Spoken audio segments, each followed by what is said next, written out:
give us a couple minutes. Hi, Tracy.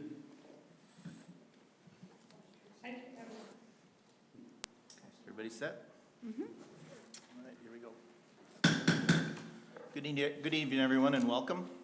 I call to order the meeting of the Faribault Public Schools School Board, a special school board meeting here on August 19th, 2021, for the purpose of interviewing our superintendent search firms and listening to their presentation. With that, I will now ask Ms. Treadway to determine if there is a quorum present. Yes, Mr. Chair, we do have a quorum. Thank you. With that, I'd ask everyone to stand for the Pledge of Allegiance.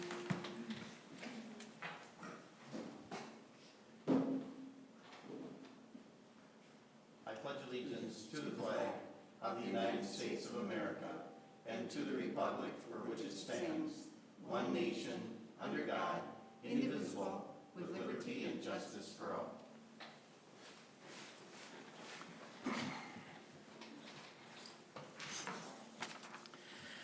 Thank you all. Before we begin our presentations, or as we continue on, I need to go to agenda item 3, which is approval of the agenda. So seeing the agenda, obviously you see item 4 are the 4 superintendent search firm presentations, and then number 5 as an adjournment. So I would entertain a motion for approval of the agenda. So moved. Thank you, Mr. Olson, for the motion, and do we have a second? Second. Thank you, Dr. Robichaud. Discussion about that?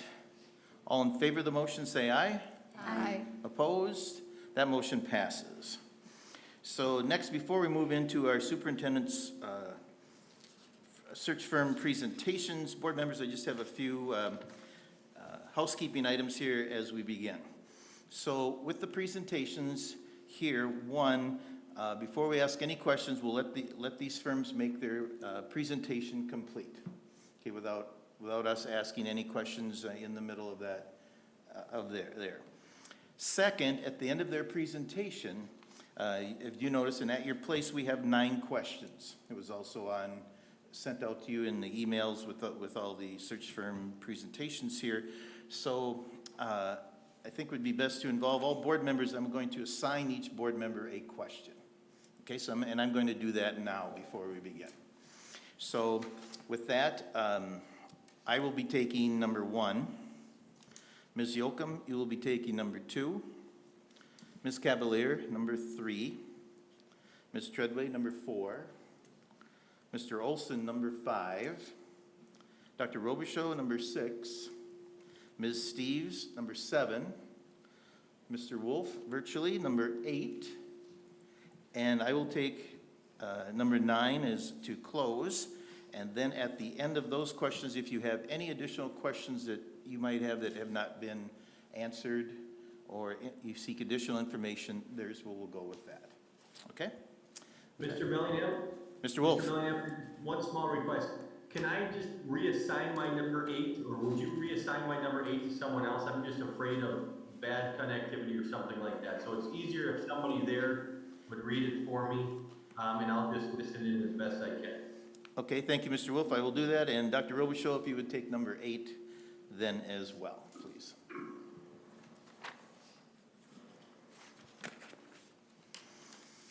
Okay, with that, lastly, before we get into letting the firms present, then after the 4 presentations here tonight, I think we'll have a brief board discussion on what are our next steps as to how we decide and what our timetable is, et cetera, to report back to the chair and the committee, Dr. Robichaud and Ms. Yoakum, as to which firms we're leaning towards or whatever.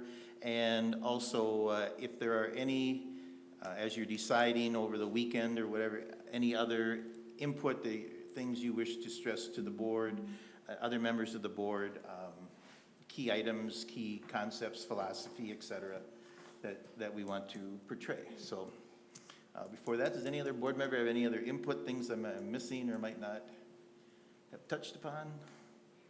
So for clarification, at the end of this meeting, we would be able to refer to a given search firm. Is that what you're saying? Personally, I would prefer you not. Okay, so I think, in general terms, Just- what each of us sets as kind of a priority? yes, that's, right, some Okay. priorities, some thoughts, philosophies, et cetera. Okay. Like, you know, And just then your- again, on the emails, because that will be a decision to be made publicly at the school board meeting, we should not indicate our preference on an email to everyone as well. I guess we'll discuss that at the end of the board meeting. I would Okay. say, no, I think you would just refer that to the chair and maybe the other two members of the committee. Okay, That's my perfect. viewpoint. Yeah. Mr. Wolf, any thoughts on that? No, I think that's fair and practical. Okay, very good. I just want to be sure that via our emails, we don't step out of alignment with open meeting laws. Agreed. Good point. Very good point. Okay. So with that, we'll move along now to item 4, which is the superintendent search firm presentations. And up first, we have Carlson Consulting Corporation. Good evening, everybody. I appreciate the opportunity to be here. My name is Danny Carlson. I'm having a little bit of trouble with echoing in your room and hearing both questions and comments. So I don't know if Drew should turn off your mic or mute your mic. That might help. I'm not sure. But Mr. Carlson, I believe that's what we're going to do. We'll let you know here in just about 10 seconds. okay. I think that'll help. Is the board all muted now? Again, my name is Denny Carlson with the Carlson Consulting Corporation. With me is Jay Haugen. I'll have him introduce himself in a bit. We have a challenging aspect. Bob Wadle, who is also involved in this project, is at a Minneapolis-St. Paul airport trying to get through COVID testing to go to Portugal. So if he joins us, it may either be by phone or later in the session as he's struggling getting through that. And I would just also add, I just got in from Paris last night, and you know, it's a struggle with the lines and COVID and all of that. So it is, if Bob can make it, great. If he can't, Jay and I will pitch in. But we really appreciate the opportunity to discuss our proposal with you. We know it's a unique one. We are not a search firm. We are only interested in developing the search criteria for the new superintendent. We believe it's a unique approach, but also, frankly, a realistic one, just considering the challenging kind of issues and times we have. And we know the critical decision you need to make in choosing your next superintendent, Faribault. Jay, would you introduce yourself, please? Thank you. Well, absolutely. It's wonderful to be here. Jay Haugen. I'm currently the Executive Director of Ed Visions, a nonprofit that runs schools that have been recognized to get wildly better results for kids, especially when it comes to the skills you need to really be successful in whatever you choose, whatever endeavor you would choose in society. I was 24 years as superintendent, 10 in Sleepy Eye, 5 in West St. Paul, and the last 9 in Farmington. And so I've always been known as a superintendent who's kind of pushing the envelope and trying to not just be a little bit better, but wildly better for our students. And so that's kind of what I bring to this. I just recently retired as a superintendent a year and a half ago. And Bob Wadle, who is not with us, is a former Commissioner of Education. He was a special education director in Minneapolis and just an education leader for, frankly, some decades. He also chairs, along with Jay and I, the Superintendent's Innovation Discussion Group. I'm Denny Carlson. I formed the Carlson Consulting Corporation shortly after I retired as superintendent in Anoka-Hennepin in 2014. With that, I'll take Bob's portion now and just simply say that, that selecting the Faribault School superintendent is probably most important decision we're going to make, certainly for the next decade. I shared with you some of the basic competencies for superintendent, and what we really want to try to do is find out what are those competencies that you need for your new superintendent to lead this school district into this rapidly changing world we live in. We have limited time, so we really want to get to your questions as soon as we can. The strategic plan that you developed, we reviewed that. We saw that you developed it a year ago. And in that, the superintendent's role is to work with you as the school board, teachers, parents, students, and the community to make that plan come alive and demonstrate real results, both for your students and the community. We want to provide you really a clear picture of what kind of skills your new leader will need. We know this is a different world. We know that Faribault has changed rapidly in the last couple of decades, not only with greater ethnicity, but in terms of expectations of what society expects of our schools.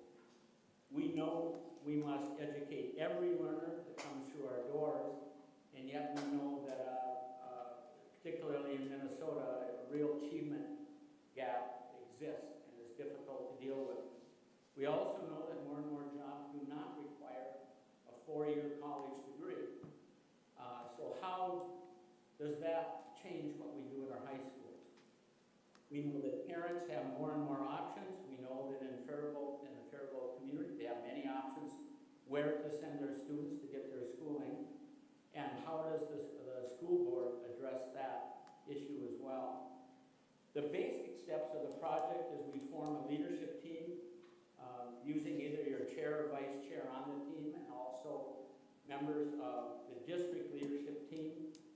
We also, Nicole as HR director, we certainly would like her on that.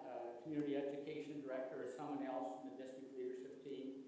And then somebody, an administrative assistant, will need help finding people we interview and locating them and communicating with them. We'll interview a number of people, including yourselves as the school board, the superintendent, leadership team, principals, department heads, teachers, support staff, high school students, but particularly look at some alternative schools, non-public schools, and some people that are not choosing Faribault School to send their children, including charters and post-secondary option students as well. Also, we'd certainly like to talk to community leaders from the chamber, religious groups, business, and then major cultural groups like Latino, Somali, and so on. We'd like to have focus groups with them as well. We would then take that information and bring it back to you as a board and give you our best analysis of what it means, of what kind of skills your new superintendent would need to present you the best possible picture of what that new superintendent should look like and what would the competencies and skills, what would they be to go along with that. With that, Jay, would you give a brief overview of the kind of questions that you'll discuss in those focus groups? Yes, thanks, Danny. I think that's one of the things that set us apart. Having been a superintendent who's been through this kind of process several times and has been on the receiving end of this kind of work. The one thing that has just grown in me this understanding that if you go out in your community and ask them and ask your staff, what they see, basically what they see in the superintendent, what they would like to see in the superintendent, what are the skills and abilities and all that. Every one of them has a different view, for instance, on what a superintendent does. And so until they really understand what a superintendent does, it's really hard for them to answer the question. And it becomes, I'll say, more of a popularity contest than really good feedback.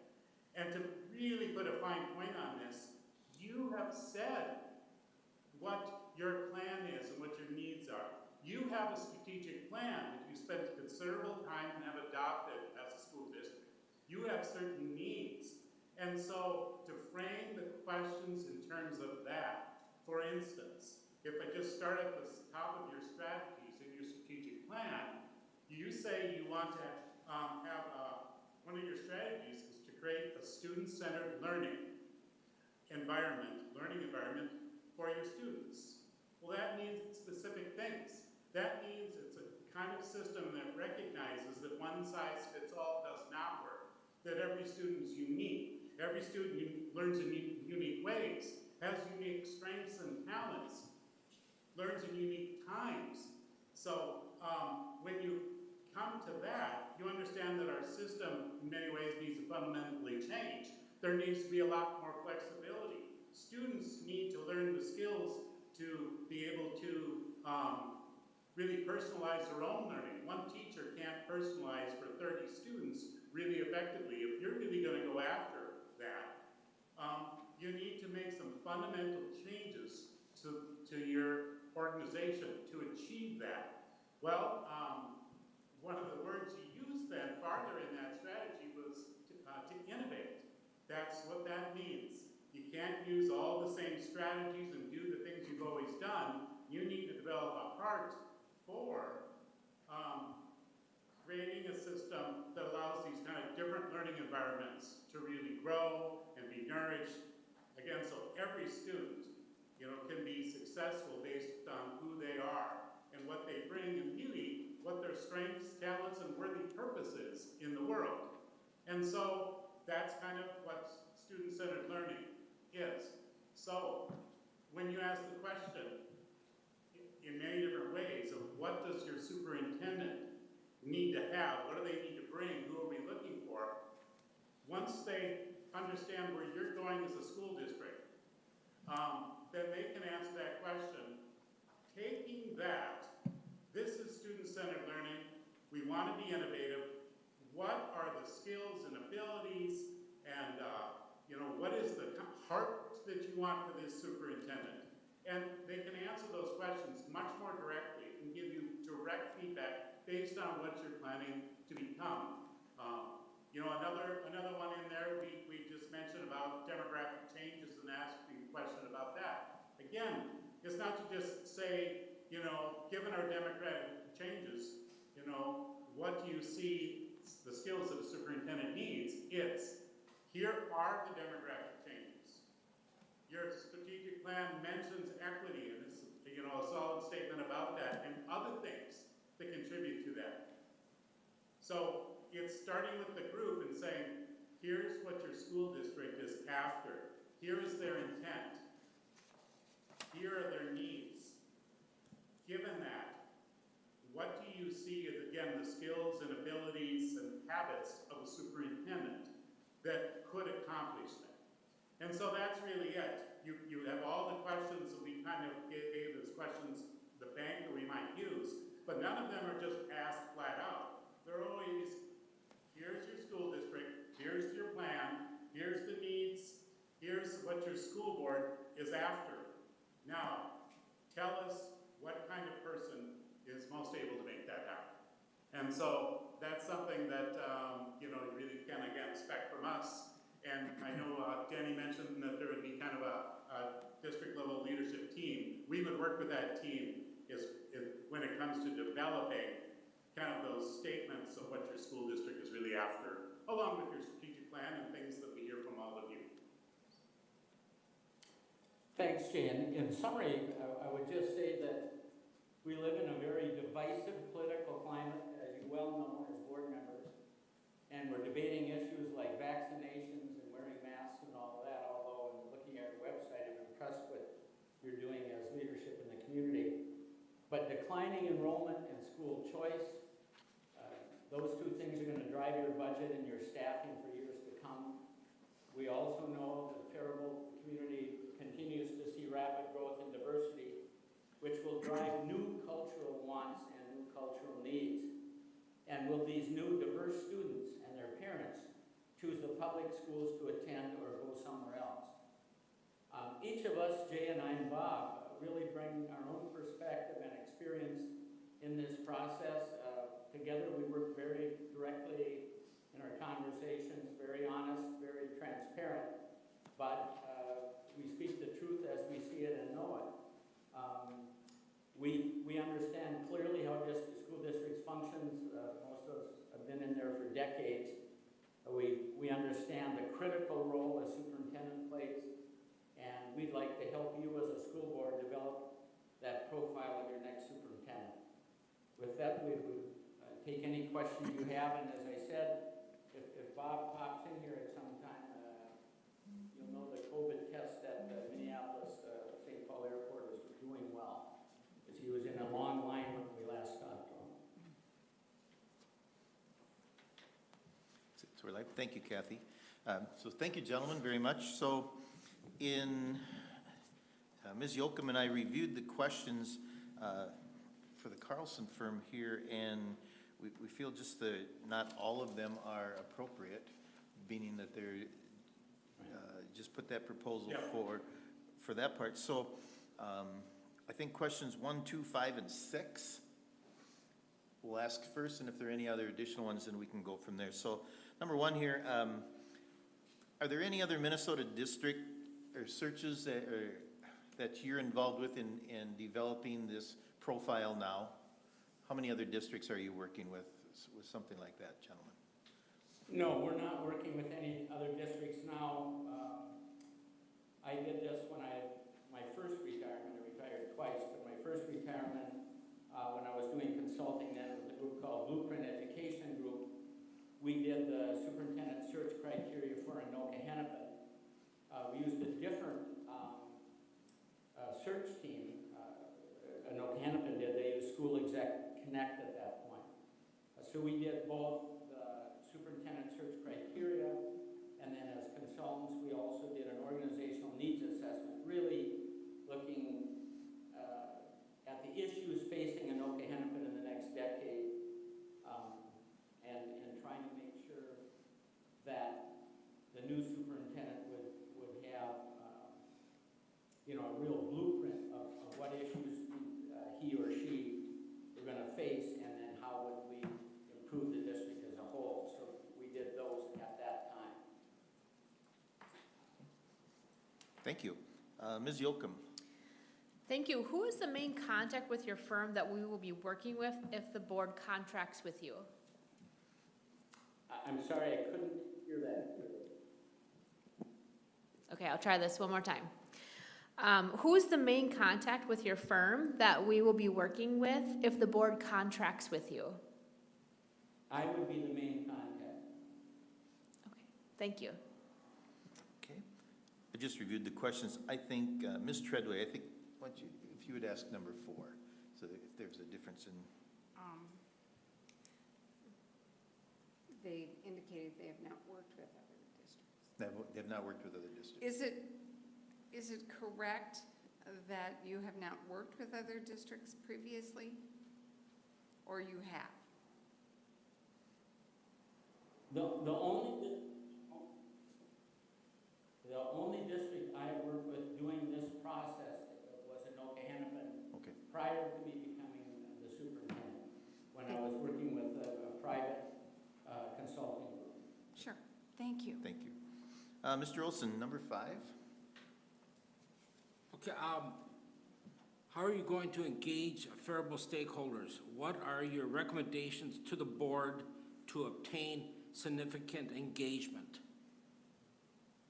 That's, I think, the critical part really that we want to focus on. Most search teams that I'm aware of kind of hit that part lightly. They'll have discussion groups and they'll talk to various people. Bob and I and Jay would divide ourselves up and work with all those constituent groups, all the kind of necessary stakeholders I already mentioned. I think, though, when we look at Faribault, we'd really like to talk to the cultural groups, the Somali, Hispanic groups, their community leaders as well as students. But we'd really like to get a picture of why students would come, or why their parents would choose Faribault, or why they're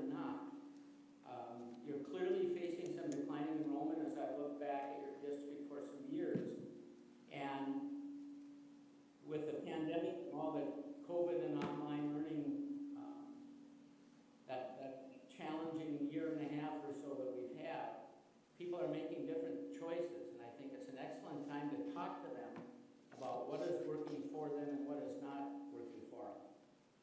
Jay, you may have a thought on that as well. Well, I do. So, first we came together around this as three people who have seen this kind of pull that it seems to be in say the hiring process of a superintendent.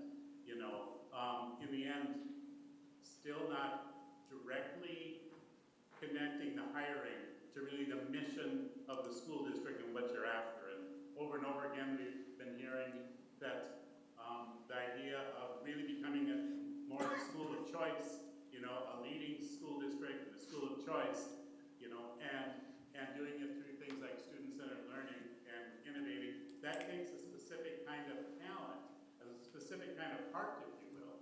And then as part of that, so it's not like we haven't done this work before. I haven't done this, I'll say, in this kind of fashion, but this has been my work as a superintendent. I'll say it's the heart of the reason I became, superintendent of the year and have, run some recognized school districts by deeply involving other groups, not at a surface level, what do you think, but at here's what, can you really help us? Given who we are trying to become, can you help us?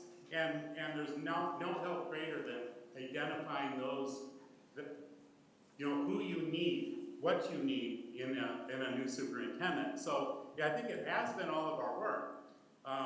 If we just realize we have something that the work that we really are able to give to somebody else that hopefully will set them up to have a more satisfactory hiring process. I would also add that I did an interim superintendency at Minnesota Transitions Charter School in South Minneapolis. It's the largest charter school in the state of Minnesota with 4,000 students. So I had this unique opportunity to go from superintendent of the state's largest district, Anoka-Hennepin, which has 38,000 students, and then went to Minneapolis area with Minnesota Transitions Charter School, and the charter school, as I said, of 4,000 students. Good contingent, about 500 of those were Somali students.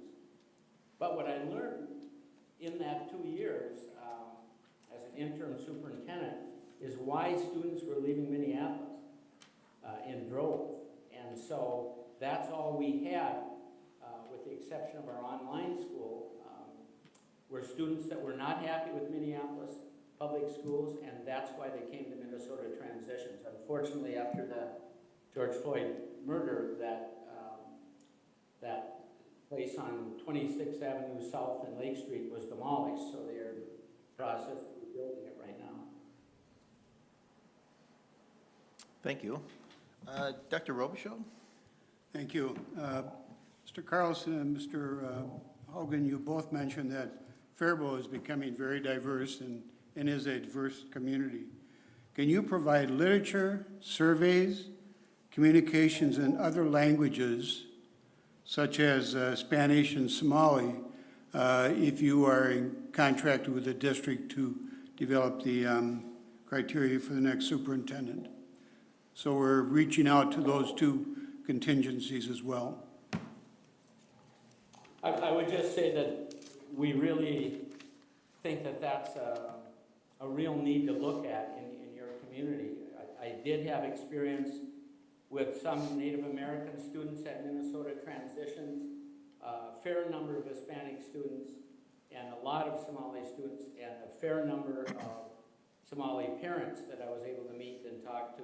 And what I would say in that experience, the biggest thing that they were looking for was having their children feel safe in a building. They were not particularly worried about the achievement gap, although they were very high on science and math, but I would say safety in the schools was their primary thought. And I can't help but thinking now with what's happened with the pandemic is that's going to be a real issue for the next superintendent to deal with. Not only the cultural kind of differences, but also the political differences and how you weigh that. I come from Anoka Hennepin, which, one of the most conservative areas in the state, and it's difficult to deal with these issues because half of the people in the community may disagree with what you're doing, wearing masks or vaccinations or whatever. And so trying to find that common ground as a school board and as a superintendent becomes very, very difficult. But I think the process of talking to those stakeholders from those cultural groups, and even some of the political groups if necessary, becomes just a key reference point, and just significant time needs to be spent with them to say, what are your wants, what are your needs? If you didn't choose this district, why? What does this district need to do to make sure they meet your needs? Yep, Member Robichaud, I'll just add that, yeah, it's critical we do that, and it's critical we do that, you know, with necessary interpreters and things, so that, because these are difficult concepts, and to have you know, full interpretation and interpreters when we have you know, a population such as that to speak to is going to be critical. We will definitely work with the leadership team to assure that we have that. And that's where the leadership team really plays a very, very strong role. We don't know the specific individuals in the community. We know the types of people we'd like to interview, but we'll need names, we'll need contacts and all of that from that group. So it's critical that they're involved in those decisions. Thank you. Thank you all. So board members, gone through the questions. Are there any additional questions not on the list that we have, or items of clarification you would like from the Carlson Group? Mr. Chair, I do. Ms. Treadway. So Mr. Carlson and Mr. Haugen, obviously all of the search firms are indicating they would create a learning profile. So what unique benefits are possible with your highly focused involvement in developing a leadership program or profile over what another search firm may be able to offer? I think the main thing is it's our one main focus. We're in a search firm, they have kind of a stable of candidates that they work with. They have people that they have talked to and vetted and all of that. And that's just not what we do, and that's not what we're experienced in. We're involved in the part of how do you build that criteria. And I think what I would say to you as a board is you certainly can discuss with them in terms of their contract. If they don't do this portion of it, I would assume that their contract could come down a bit from the search firm original proposal. I assume that's all negotiable with them. Certainly, I think we would give them the same information that we give you if that's how you wanted to do it. But we're open to that. I also see former Commissioner Bob Wadle has now joined us with his COVID mask from wherever in the Minneapolis-St. Paul airport. But if you have any questions for us on any of these items, we can ask Bob to join us now as well. Bob, I'm having a little trouble hearing the question, so if we don't get it right, please ask it again or say that we didn't answer it the way you wanted to.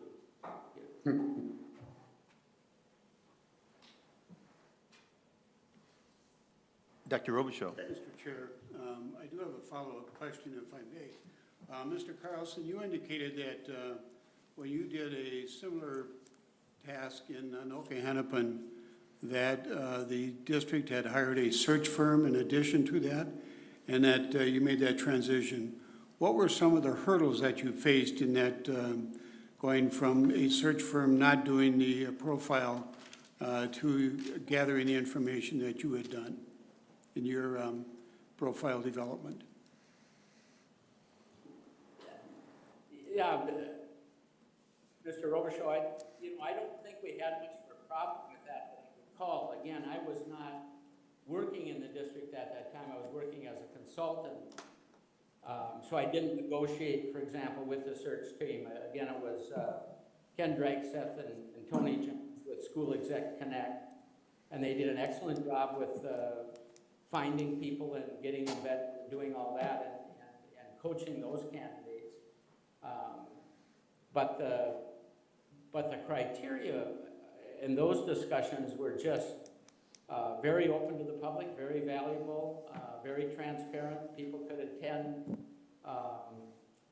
some of those sessions as well. So we could, there's a couple of things we could do, and again, I would rely on the leadership team for that, but you could kind of have an open-ended survey to the community in terms of what you're looking for in the next superintendent.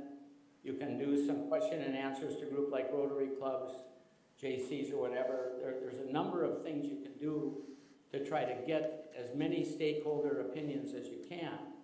But I did not see any kind of a conflict between what we were doing as a consulting group and what the superintendent search firm did.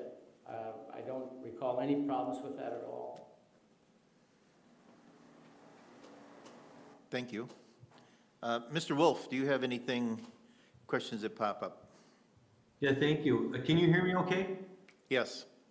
Okay, thank you. I just want to reiterate or just ask the question that I know you've said it, or I believe you've said it, but your involvement with our community, with our stakeholders, should we choose you, is in person, not some form of a survey monkey type thing that you just blast out and kind of wait for the results. It's very interactive, in-depth, and something of that nature. Is that correct?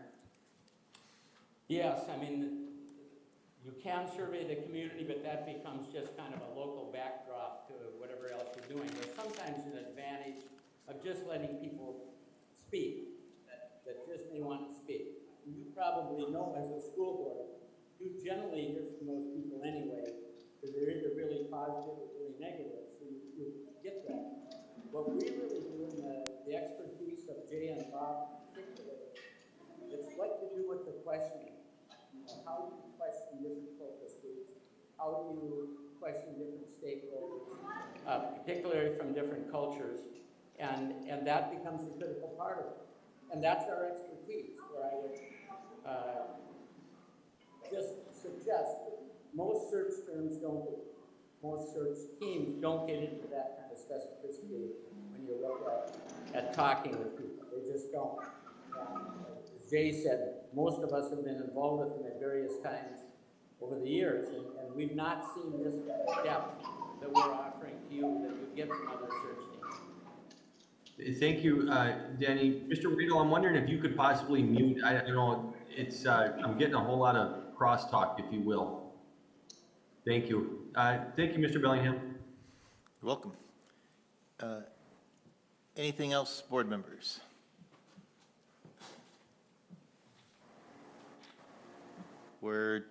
I'm seeing or hearing none, so any final thoughts, conclusion that you'd like to put forward? No, I mean, I think we appreciate your time. We know it's a unique proposal. We're clear on that. What we can promise you is be as honest and direct as we possibly can with you. We'll give you the best advice we can, and I think the three of us, have about as much experience in education in the state of Minnesota, and I would say around the state of Minnesota, as anybody you could get. So I hope we get the opportunity to work with you. We think it'll be positive, even fun experience, but we hope it gives you some insight into who that next superintendent should be and what kind of issues they'll be dealing with. And I hope that would help you make the best decision possible. Jay or Bob? Yeah. The one thing that occurs to me too is that it really sets you up. I've interviewed for superintendencies and quite a number of times, and I think it sets you up to ask better questions. During these interviews, if you know more precisely what you're looking at, what you need as a community, and I think that do is just asking better questions that really get at the heart of what you need as a school district. And Bob? Yeah, I'm not sure if am I coming through okay? You are, but you're Okay. bringing along with you some background noise. All Just right, be aware of I'm that. sorry. It's a pretty noisy crowd here at the airport. I just can't keep them under control. Maybe some behavior management would help. I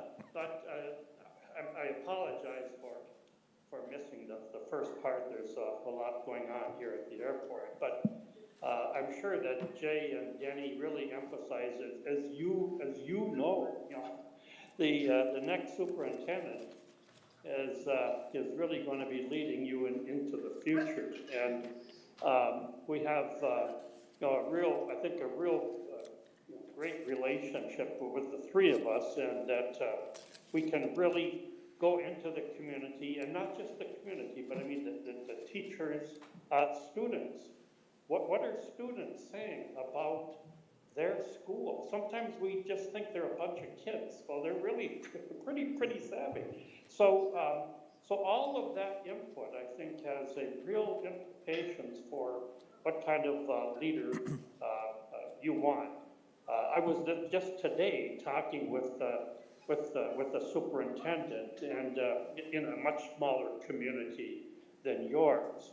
And he said, we have learned that we've got to listen to our students, because so many of them have no intent of going on for a liberal arts education.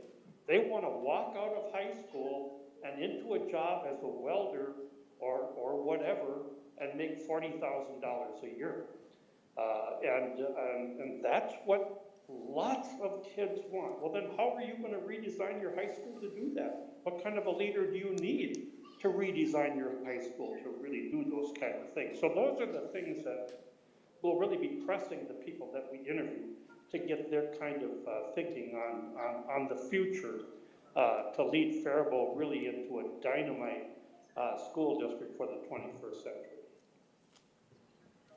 I would also say, Mr. Chair and members of the board, that this approach that we're using for this conference is not our preferred way of working. We would like to be face-to-face with the focus groups.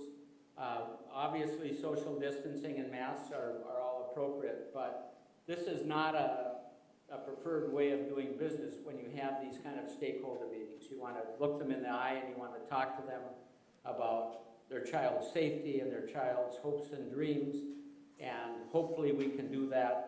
If you choose us, we'll do that in person as much as we possibly can. We know perhaps not 100% of the people will be comfortable with this approach, but we'd like to meet people face to face and ask questions and get their responses. With that, I'd certainly thank you. Any final questions, we're here. But very, very much appreciate you considering this approach.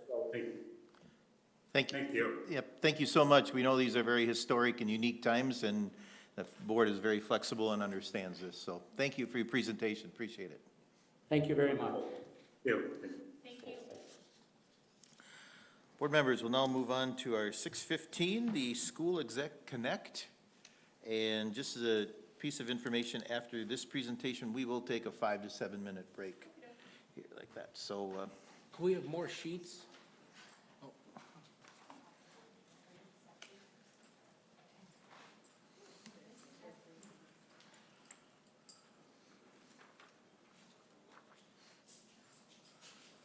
Oh, thank you, thank you, thank you.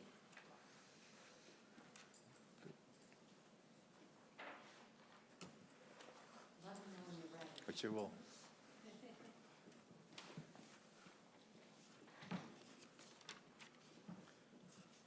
Everyone have all the materials they need? Thank you, Ms. Yocum. Okay, so good evening and welcome. Good evening. Thank you so much. This is, well, for the record, now this is School Exec. It is School Connect. Exec Connect, and I'm Lisa Seaman Anderson, and I'm representing School Exec Connect tonight. And I also have another gentleman who couldn't be here tonight who would be working with me. I'm really excited to be here, and part of that is because I also sit on a school board in Eastern Carver County. So I really understand where you're at and how difficult a decision this is. I couldn't be more thrilled. Oh, yes. Oh, you can see those. Yay.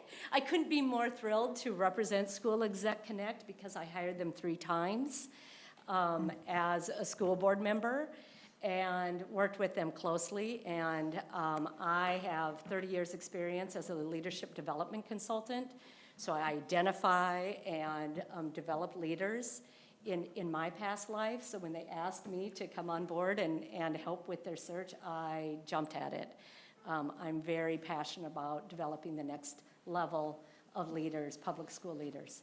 So let's talk a little bit about, oh, right, I get to do this. I'm so excited.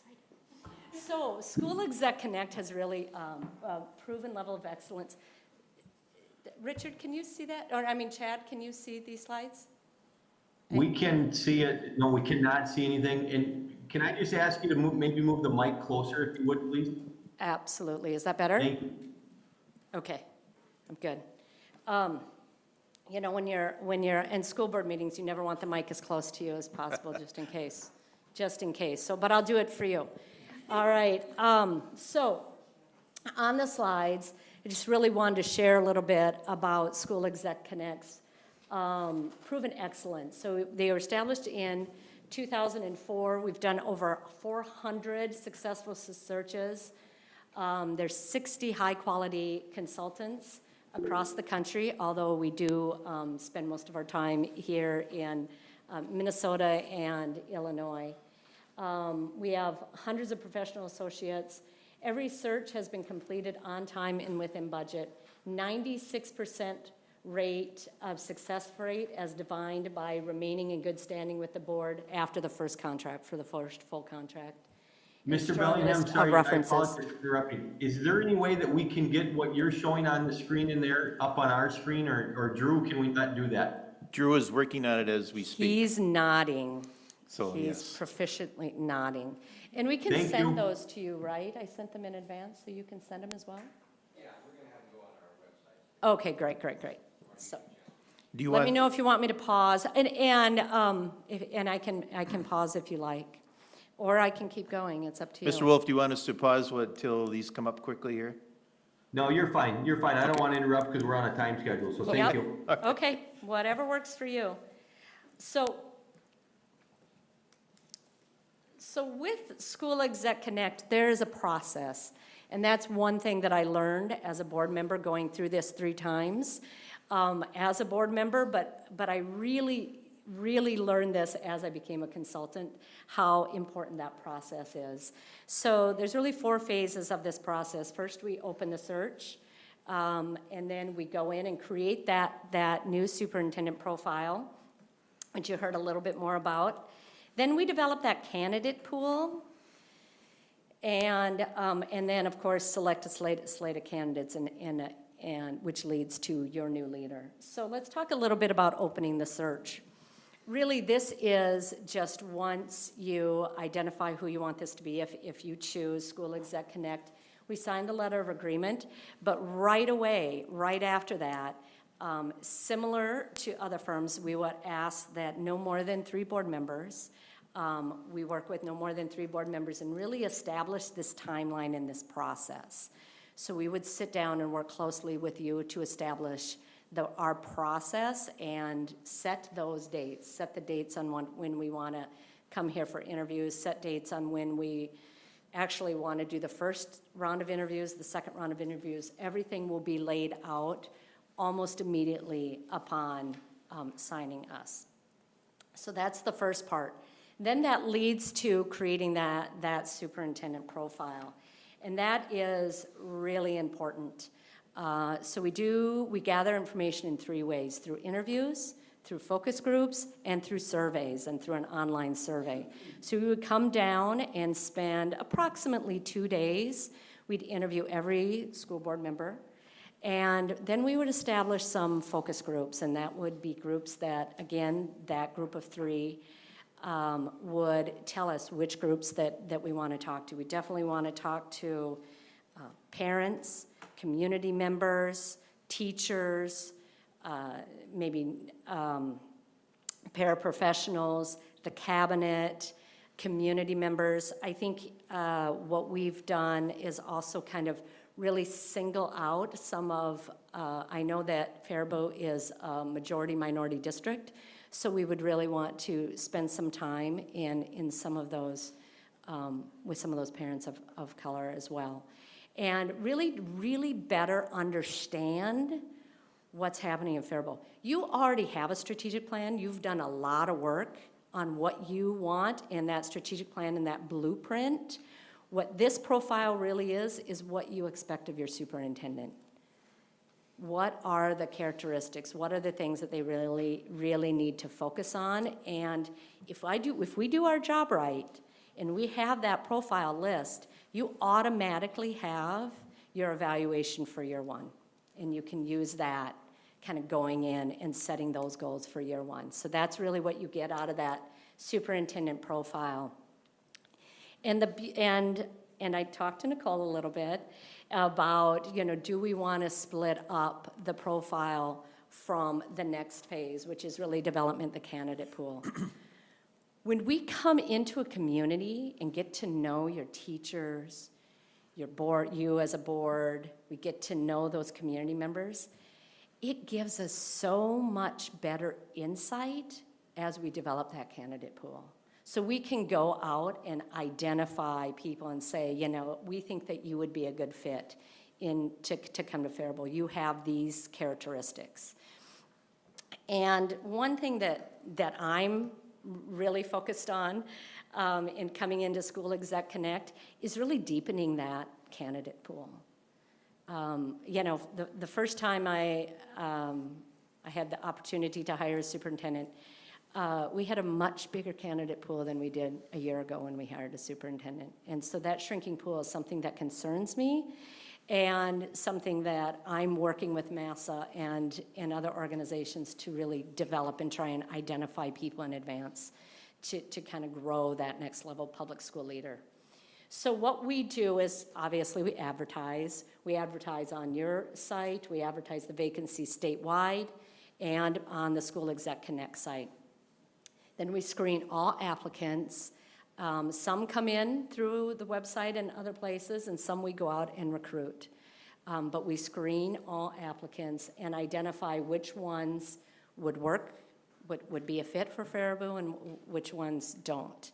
And some are really good candidates, but just may not be a good fit here. And that's the advantage of us doing both the profile and developing that candidate pool, is that we really better understand this community and these needs.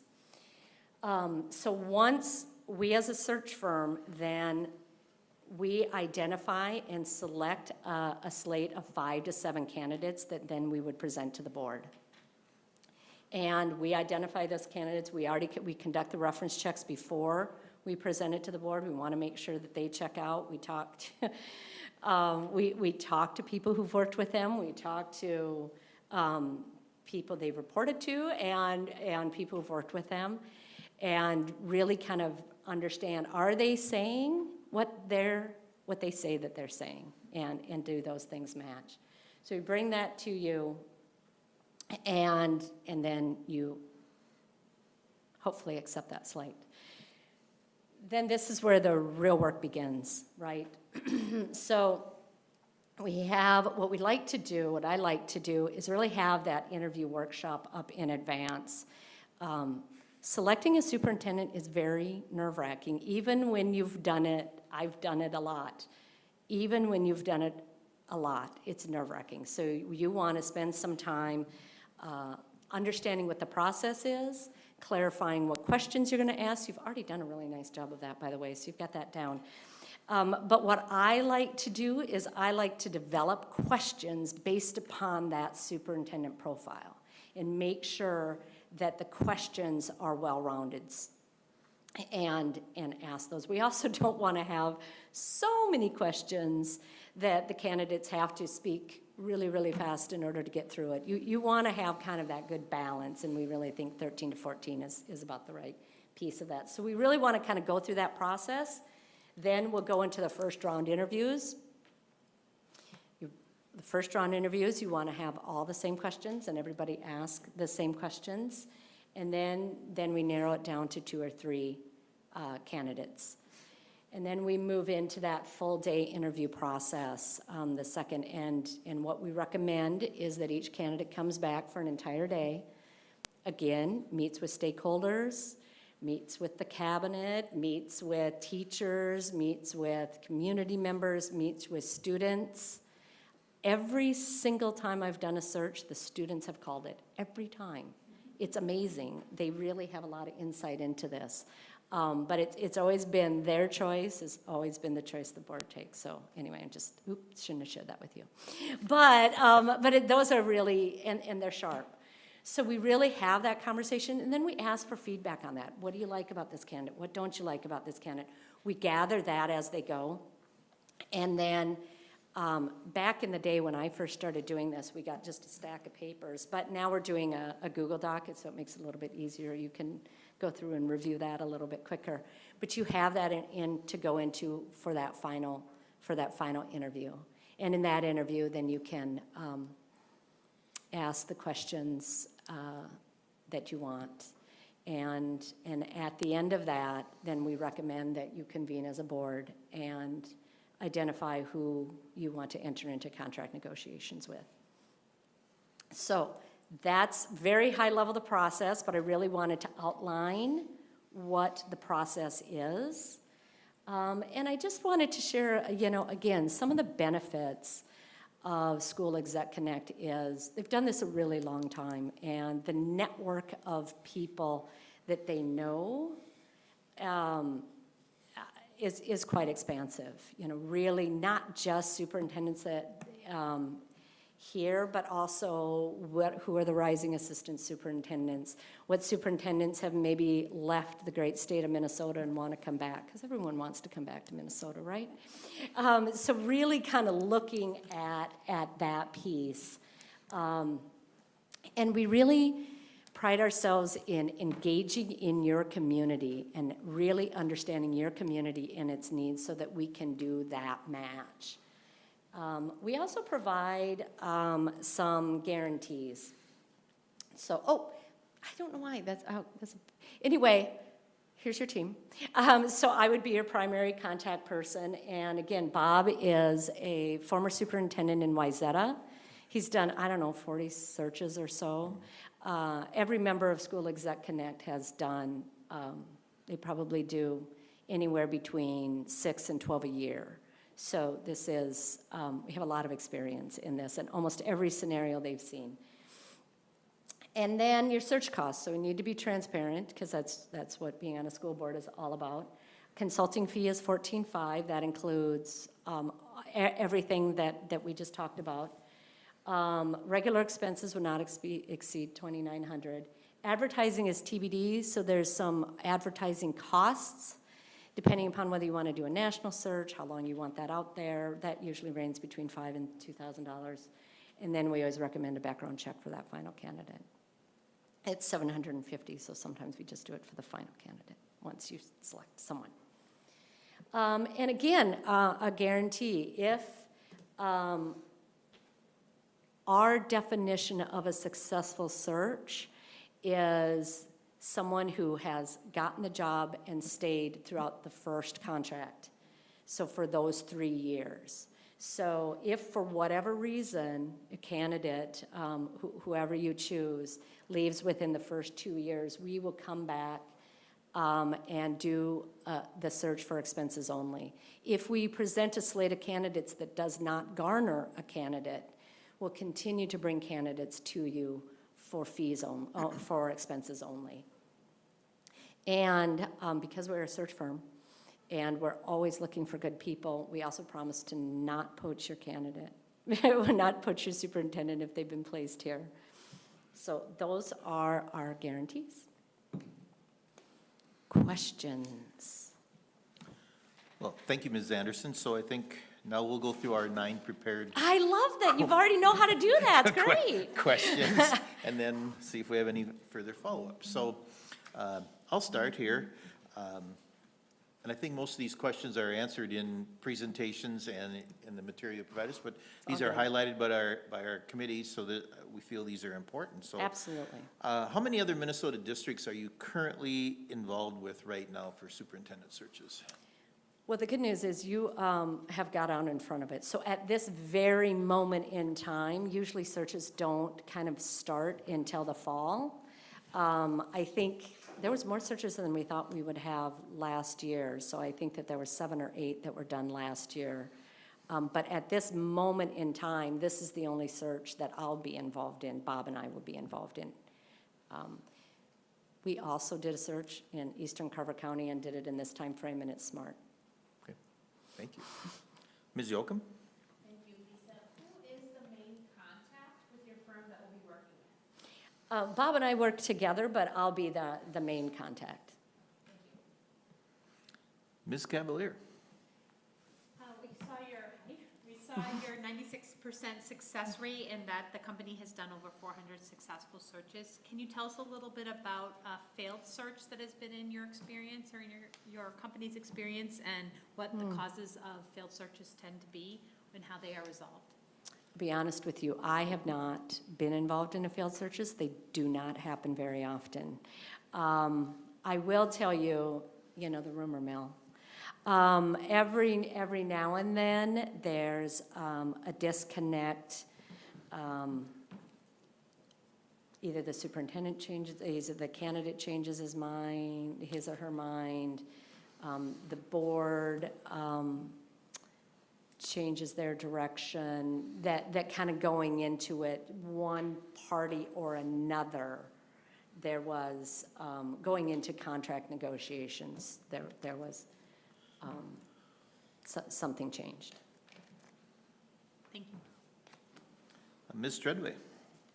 So what is the average size of the districts you've conducted searches for? You know, School Exec Connect has done, you know, Anoka Hennepin is the largest district in the state of Minnesota, all the way to intermediate districts and I think a German immersion school. So everything from really quite small to kind of mega districts as well. So everything kind of in between. Mr. Olson? Yeah, how would you engage the Faribault stakeholders, I call it the taxpayers? How would you get them involved? Well, there's a couple of ways to do that, and one of them is when we sit down and talk about those different focus groups in order to develop that profile, we would be asking those 3 members of the board, you know, who do you want to reach out to? Who do you want to invite in? Names of people that will go out and invite to come into these focus groups. So that would be one, is we'd really be leaning on you to identify who are the people that we need to talk to, who do we need to reach out to. Let's make sure we get into them and get into a focus group with them. The other way is through the online survey, and we can do that, and that's available in multiple languages. And so those are 2 ways to do it up front. But when we come back, when we do that one day, that final day, that's another opportunity that you'll want to bring people into, bring those stakeholders in and make sure that they have eyes on the superintendent candidate. So what we usually do is, you know, set up focus groups on that last day with teachers and the cabinet and students, but we also have a community, about an hour of a community session. And in COVID years, we've done that virtually, and while I'm not super crazy about that, I will say engagement is much higher if we do a Zoom session. And then just ask the questions, and then they answer the questions. And then after every single group, they have a little feedback form, which is basically what did you like about this candidate? What did you not like about this candidate? What would you recommend? And that information goes in and gets entered in, and that's fed to the school board. So you can look at all of that feedback prior to making your decision But I'll always tell a board, it's still your decision. Okay, thank you. Dr. Robichaud? Thank you. Ms. Anderson, can you provide literature, surveys, communication in other languages, specifically Spanish and Somali? Yes. All of our surveys are in multiple languages. I'm pretty sure, I will check on the Somali, but I know the Spanish for sure. But I'm pretty sure Somali, but I can get back to you on that. Ms. Steves? Thank you. What does the current pool consist of? Such as, is it a large pool? Is there a good amount of experience or more candidates looking for their first superintendent experience? And other information you can share with us about the pool of qualified superintendents. I wish it were bigger. I do feel like Minnesota makes it challenging to hire a superintendent because as soon as they go through that first round, it's public knowledge. So as soon as they get interviewed, as soon as they see that they're interviewing for Faribault Public Schools, Faribault, God, I'm saying that wrong every single time, so fix me. Faribault Public Schools, they're gonna see that. And that really discourages school board members. So last search I did, we had 2 people pull out at the very last minute before we presented that because they just didn't feel comfortable sharing that with their boards. So I'm just gonna be honest with you on that. I do think that there's a really good group of rising leaders in this state. I think Massa does a nice job of they have an aspiring superintendent program, they have a mentoring program, and I'm always been, I also am on, I spent a couple years on the MSBA board, and I also serve on the Association of Metro School Districts board as well, and I would tell you that superintendents do a really nice job of growing leaders within and sharing talent because everybody knows that we have this issue. And I think the current political climate has made it difficult. It's difficult to be a school board member, much less to be a superintendent. So I don't want to be Debbie Downer. It's not as big a pool. I think when in 2009, we hired a superintendent, and I think that pool was 25. We hired a superintendent in 2020, and I think the pool was 16.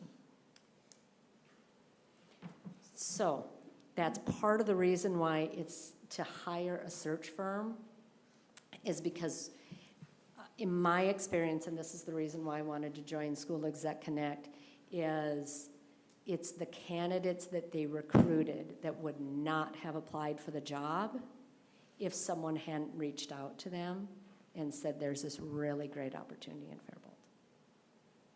And that's the advantage that we have. Thank you. Dr. Robichaud, I think your question has already been kind of answered, so will you take actually the last 2 there? I think I'm throwing you under the bus here. So. They all go together. And basically, the one question was, and you talked about the small pool of candidates, and I certainly agree with that, but would you estimate how many might apply for our position in Faribault? And we won't hold you to that. Maybe. Oh, good. Because I am not a fortune teller. No. If I had, I would have bought stock in Zoom. But 12 to 16? Okay. All right, thank you. And the last question, and you mentioned, that in past searches, you've had some people step away that did not want to continue and left the district without a superintendent. If that should happen, which I assume it won't because we're wonderful people to work with. Right. And we don't have an acceptable pool of candidates, would you assist the district in securing the services of an interim superintendent? Oh, yes. Yes, if that's the direction that you wish to go. That is something that we can do as well. But that's part of the guarantee, that if that slate doesn't garner a superintendent, that will continue working. I think your time frame is really good. And the thing that's really nice about a fall time frame is a lot of searches, a lot of superintendents make their decision in January. And you compete, there's a lot of searches that happen in the spring. So the fact that you're in the fall kind of gives you an advantage. It gets you out ahead of it. So that helps a lot. So now we'll jump to if you have any just general questions or things to be reaffirmed. I have one right off the bat here. When you recruit candidates for the superintendent position, do you focus mostly on Minnesota, or is it nationwide? Or give us an example of how, once the profile has been developed, where and how do you, what's your recommendation where they come from? So, especially in the metro, I don't know how you would be, but there's this desire to do a national search and to bring candidates in nationally. And then, most times, boards select the Minnesota candidate. So that would have to be something that you'd really want to think about as well. But there are definitely some national candidates out there that are really good options for you as well. So if you decide to advertise in Ed Weekly, for example, you're going to get some out of state. Mainly, most of our candidates do end up being Wisconsin, Minnesota, some from Iowa, maybe some from South Dakota, kind of in that Midwest. Thank you. Mr. Wolf, anything? I don't mean to exclude you.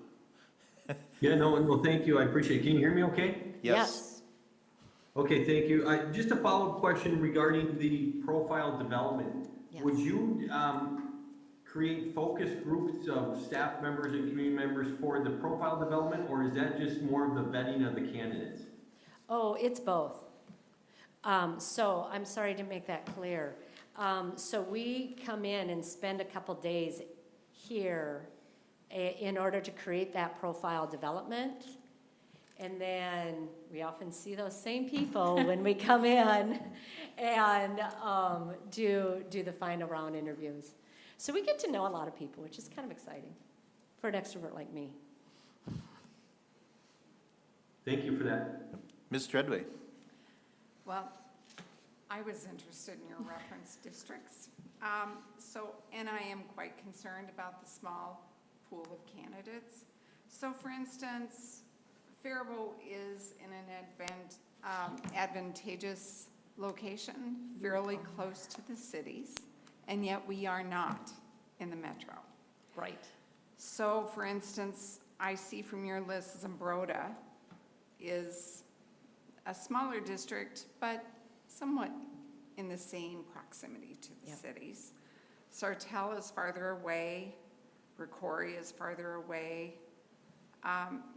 Do you recall how many candidates you had for those positions? I know that it's a different game in 2014 than it is in 2018, but it would be nice to know how many of those folks I do not know off the top of my head, but I'd be happy to kind of go back and look at that. Oh, thank you. Can you name those again for me? Well, Zumbrota was in 2014-15. Okay. Grand Rapids is much farther away, but they are about the same size as Faribault District. As is, Ricori is smaller. Dasso Cokato is farther. I see Burnsville, West St. Paul, but they are metro. Right. And it takes a unique candidate that is willing to move to the Netherlands of Faribault, Minnesota. But it's a lovely community. It is a lovely And- community. I'm glad I came down and did the trip. Oh, thank you. Yes. So I would like to know, in the less metropolitan areas, what their candidate pool looks like. Yep. I can get that. I can do a little Scooby-Dooing and get back to you Oh, on that. thank you. Dr. Robichaud. Mr. Chair, thank you. What kind of strategies do you use in recruiting underrepresented and student or superintendent candidates of color? What kind of strategies and connections do you have specifically to those groups? I think, so back in the day, I spent a little bit of time, National Director of Women's Leadership for an accounting firm, which at the time was an underrepresented group. And spent a little bit of time in that work. And I think the key to that is really kind of reaching down the candidate pool and identifying people in advance. You never want to prematurely promote someone, but you do want to try and find talented people and identify mentors. So that's one thing that like MASA has done, and other superintendents, specifically superintendents of color, do a really nice job of identifying other strong candidates of color. And I have a little bit of a connection with that group. And so really trying to kind of talk to people and ask them specifically if they know people who are ready. It's a lot of phone calls, but that's okay. Thank you. Anyone else, board members? Anyone else? Mr. Bellingham, can I just ask a follow-up question? Certainly may, Mr. Wolf. Go ahead. Would you have, sorry, I'm gonna ask Mr., I think it's Blessing if you would. Could you mute your mic, please? Thank you. Well, just getting a lot of crosstalk there. Maybe he stepped away. Drew, maybe you can mute his mic. No, he can't. No, okay. Well, I'll give it a shot. Would you have any issue in engagement where if we did have a different firm other than your firm do the candidate profile? You know, we actually talked about that because Nicole reached out and asked that. We're not comfortable with that. We couldn't provide the guarantees for you, and we just don't feel like that would allow us an opportunity to really best understand your district well enough in order to customize and develop that candidate pool. So it's,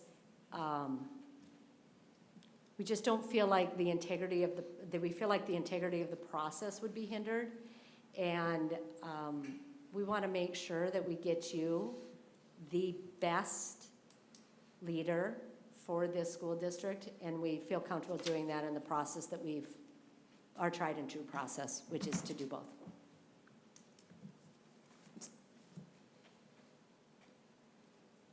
Thank you. But thank you for the question. Mr. Olson. Yeah, with the candidates, of course, we don't want, at least I'll speak for myself, a newbie just out of superintendent school or something, whatever you call it, but also somebody that's, you know, just gonna be 3 years and then they retire. Mm-hmm. Is that a fair question to ask? You want somebody right in the middle of experience, but, okay, I just wanna, work a few years, one term, and then, Then gone. That's not a fair question for you to ask, but that's an okay thing for us to know. So when we go through that process, and we've been really honest with candidates and said, how long are you going to work? Our goal is 2 contracts, so 6 years. Most districts want their superintendent to be 10 years, but I think the average tenure of a superintendent, it's reducing. It's like 5 years at this moment in time. But so our goal is to really ask and vet those candidates and say, we're really hoping for 2 contracts. And so that's something that we would really look at. And the other thing that we pride ourselves in, and again,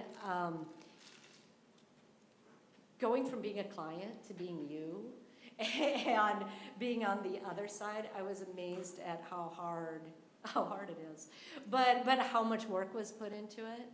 And so that we can, you know, really make sure that every candidate we put on that slate is ready to be a superintendent. Are they a right fit for this district? That's your job. You figure that out. Our job is to bring you candidates who are ready for that role.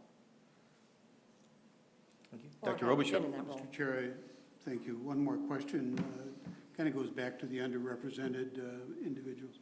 In the searches that you have done personally over the last few years, how many women have you placed in, or have you recruited for those positions? And how many women have ended up in the position? Yeah. We recruit a lot more women than end up going through the process. So I would say I've personally been involved, you know, again, I'm new to this. So I've personally been involved in 3 and 2 women.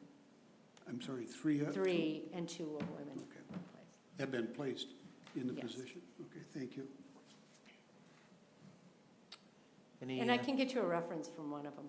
Oh, I didn't get the job, but she's a doll. any further questions, board members? Mr. Wolf, you're good? Okay, got a thumbs up. Any final thoughts, Ms. Anderson? I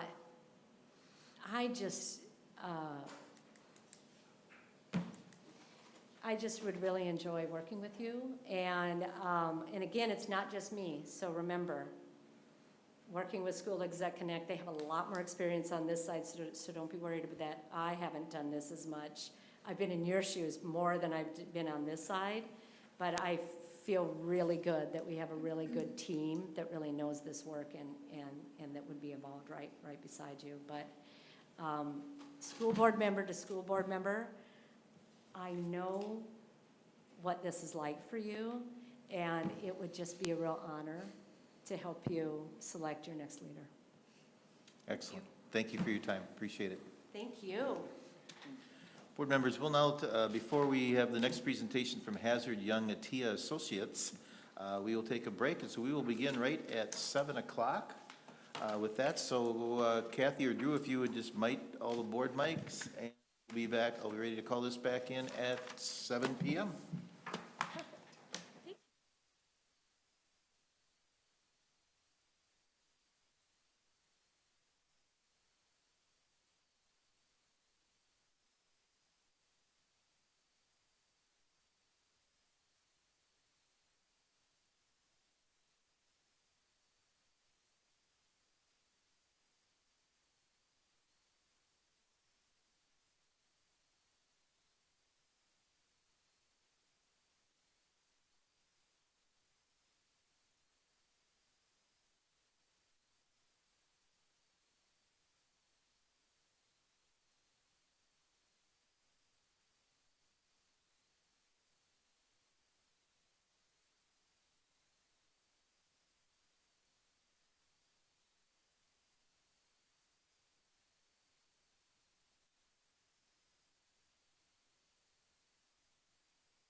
Yep, we can go. Very good. Okay, thank you. I'll call everyone back to order here now, and our next presentation is from HYA, Hazard Young Atia Associates. So we're virtual with this, so I'll let you introduce yourself and present, and then the board has some questions for you afterwards. Thank you.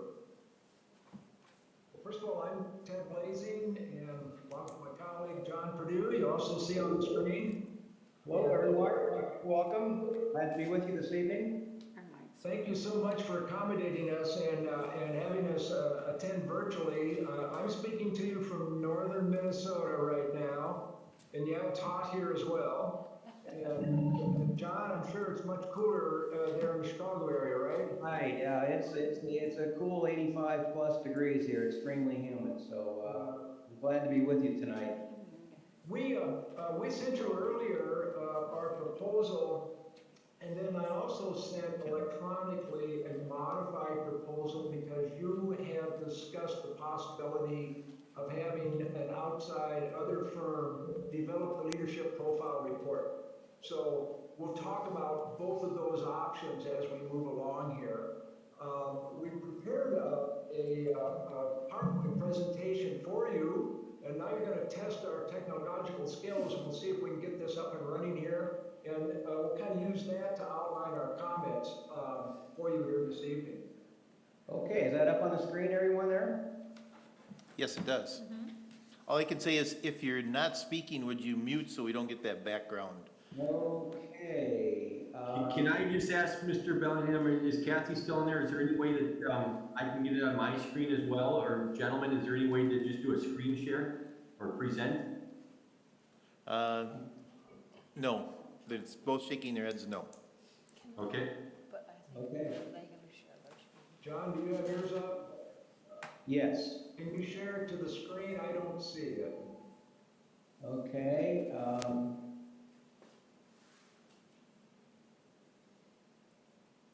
Let's see here. Share.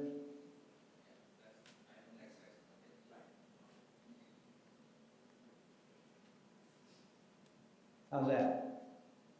Much better, thank you. Okay. All right. Well, we're going to walk through this. We're not going to spend a lot of time on things. If you have questions as we move along, feel free to interrupt us, please. And we'll answer your questions as we move along. Of course, save them for after we're finished. We'll be glad to address them at that point as well. So a little bit of Hazard Young and Atia. Over 30 years, I happen to know all three of the gentlemen that founded the firm many years ago. None of them are active or involved with the firm now. Two have since passed away. It's over 1,200 executive searches. Now, John and I haven't done 1,200. We've done our fair share. And that's a national recruiting network. A few unique things about HYA. We have a full-time office support staff. That's something that many of our, well, all of our competitors don't have as far as we know. We really go out of our way to communicate with you in several different fashions during the search process. And obviously, we've done a great deal of work with video and equity issues for school districts as we've moved along. So the equity promise and commitment that HYA has is really grown to be much more important here in recent years. Certainly, individuals of color and gender have historically been underrepresented in key leadership posts. We work very hard to recruit and seek out candidates regardless of their diverse backgrounds and really assess their ability to enter a school district wherever that school district is at in terms of supporting their diversity and equity initiatives.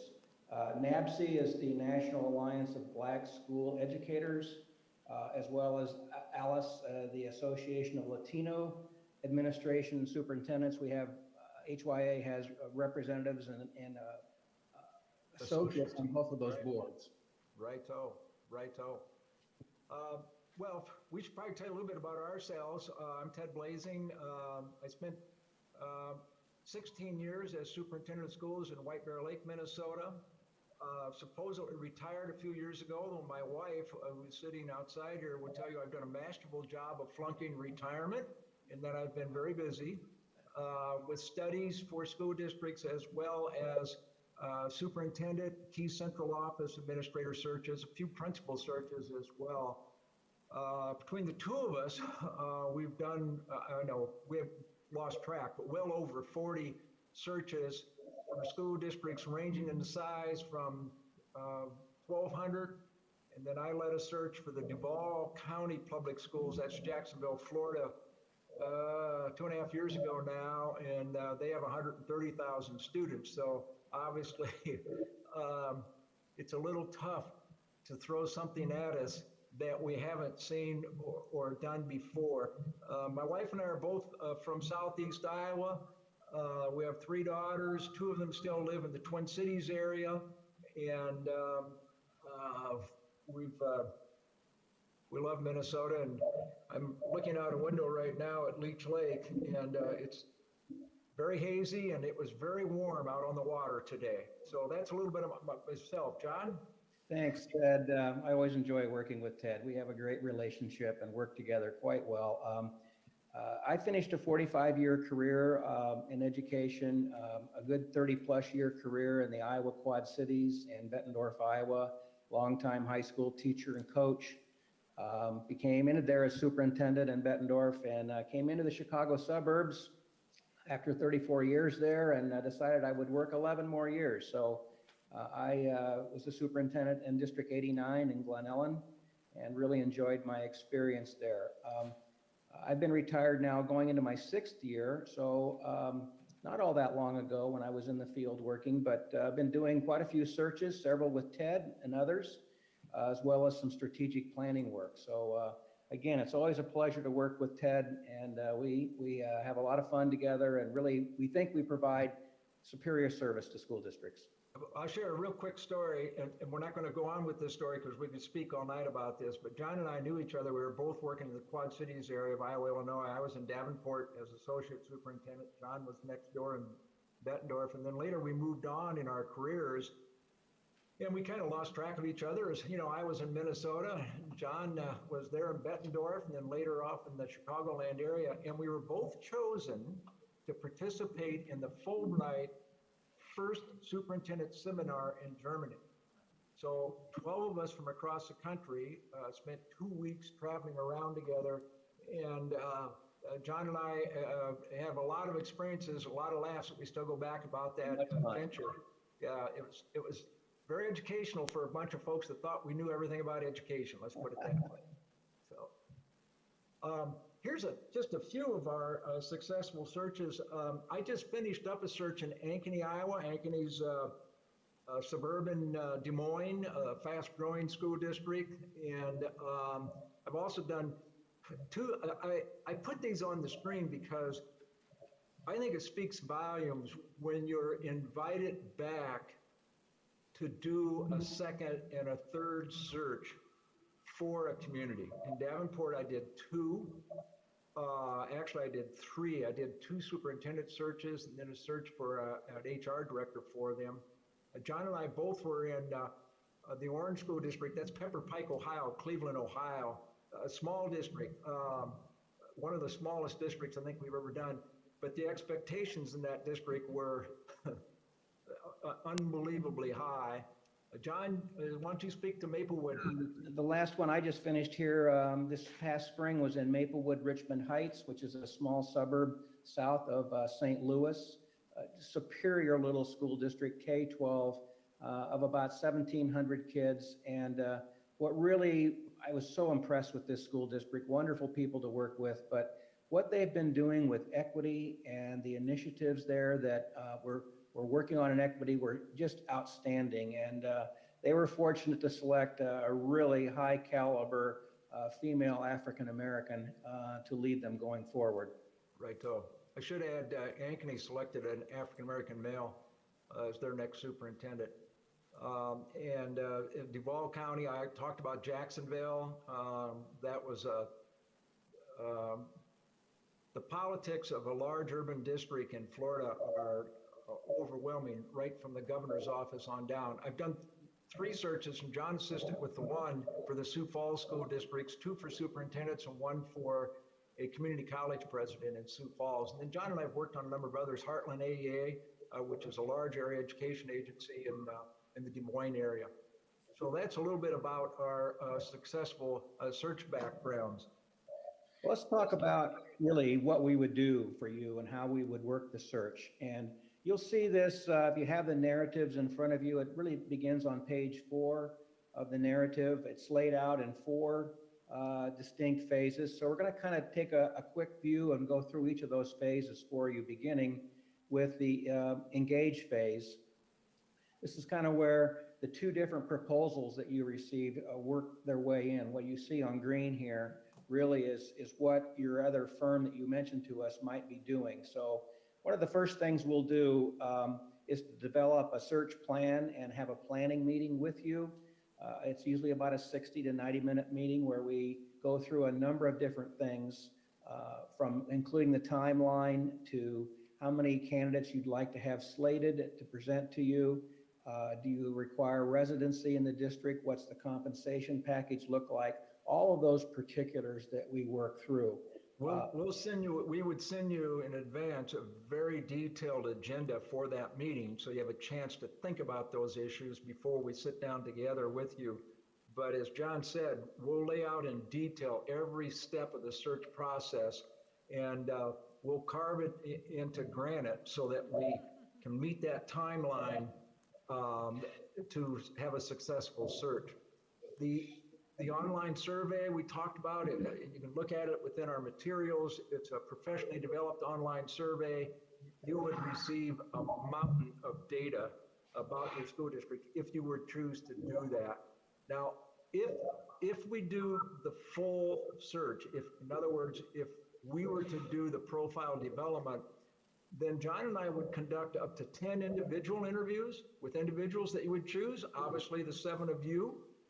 20 focus groups, and we can move our time around. If you want us to do 15 individuals and 15 focus groups, we can do that. We'd have at least 2 community forums for whomever that might want to attend.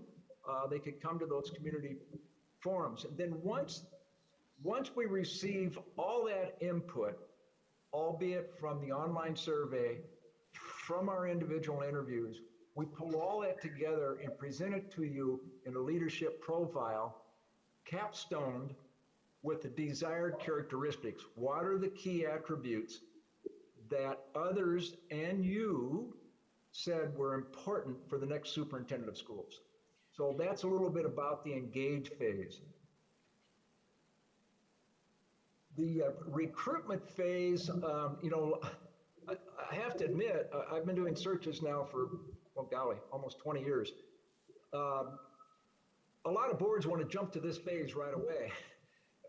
And so many think that, well, your leadership profiles and desired characteristics probably all look the same, and nothing could be further from the truth. Every school district is unique. Every school district has issues that they'd like to see addressed short-term, and as you have, a strategic plan, long-term initiative. So obviously there'll be advertising. We, on our HYA website, we list positions, superintendent openings, regardless of who is doing the search. So for example, if the California School Boards Association is doing a search, you're going to find their position posted within the HYA website. Almost 25,000 hits a month. If you contract with HYA to do the search, you're at the top of that search. So in other words, your superintendent position would be posted at the top of that HYA website. So it's really become quite popular with candidates out there that are looking for a position. It's one-stop shopping. They can go to the HYA website, they can see every position that's posted out there in the directory. And then beyond that, we're pretty aggressive in our recruitment of candidates that are a good fit. Not all candidates, but candidates that are a good fit. We screen, we interview them, do screening interviews with them. All of us know how to prepare a resume that makes us look good. All of us list references that we know will speak highly of us. And we go beyond that, digging into references that are not listed to determine what's this person really all about. Move on. So the select phase is where we will use the leadership profile report, whether it's something that we do or whether you have another party do that work.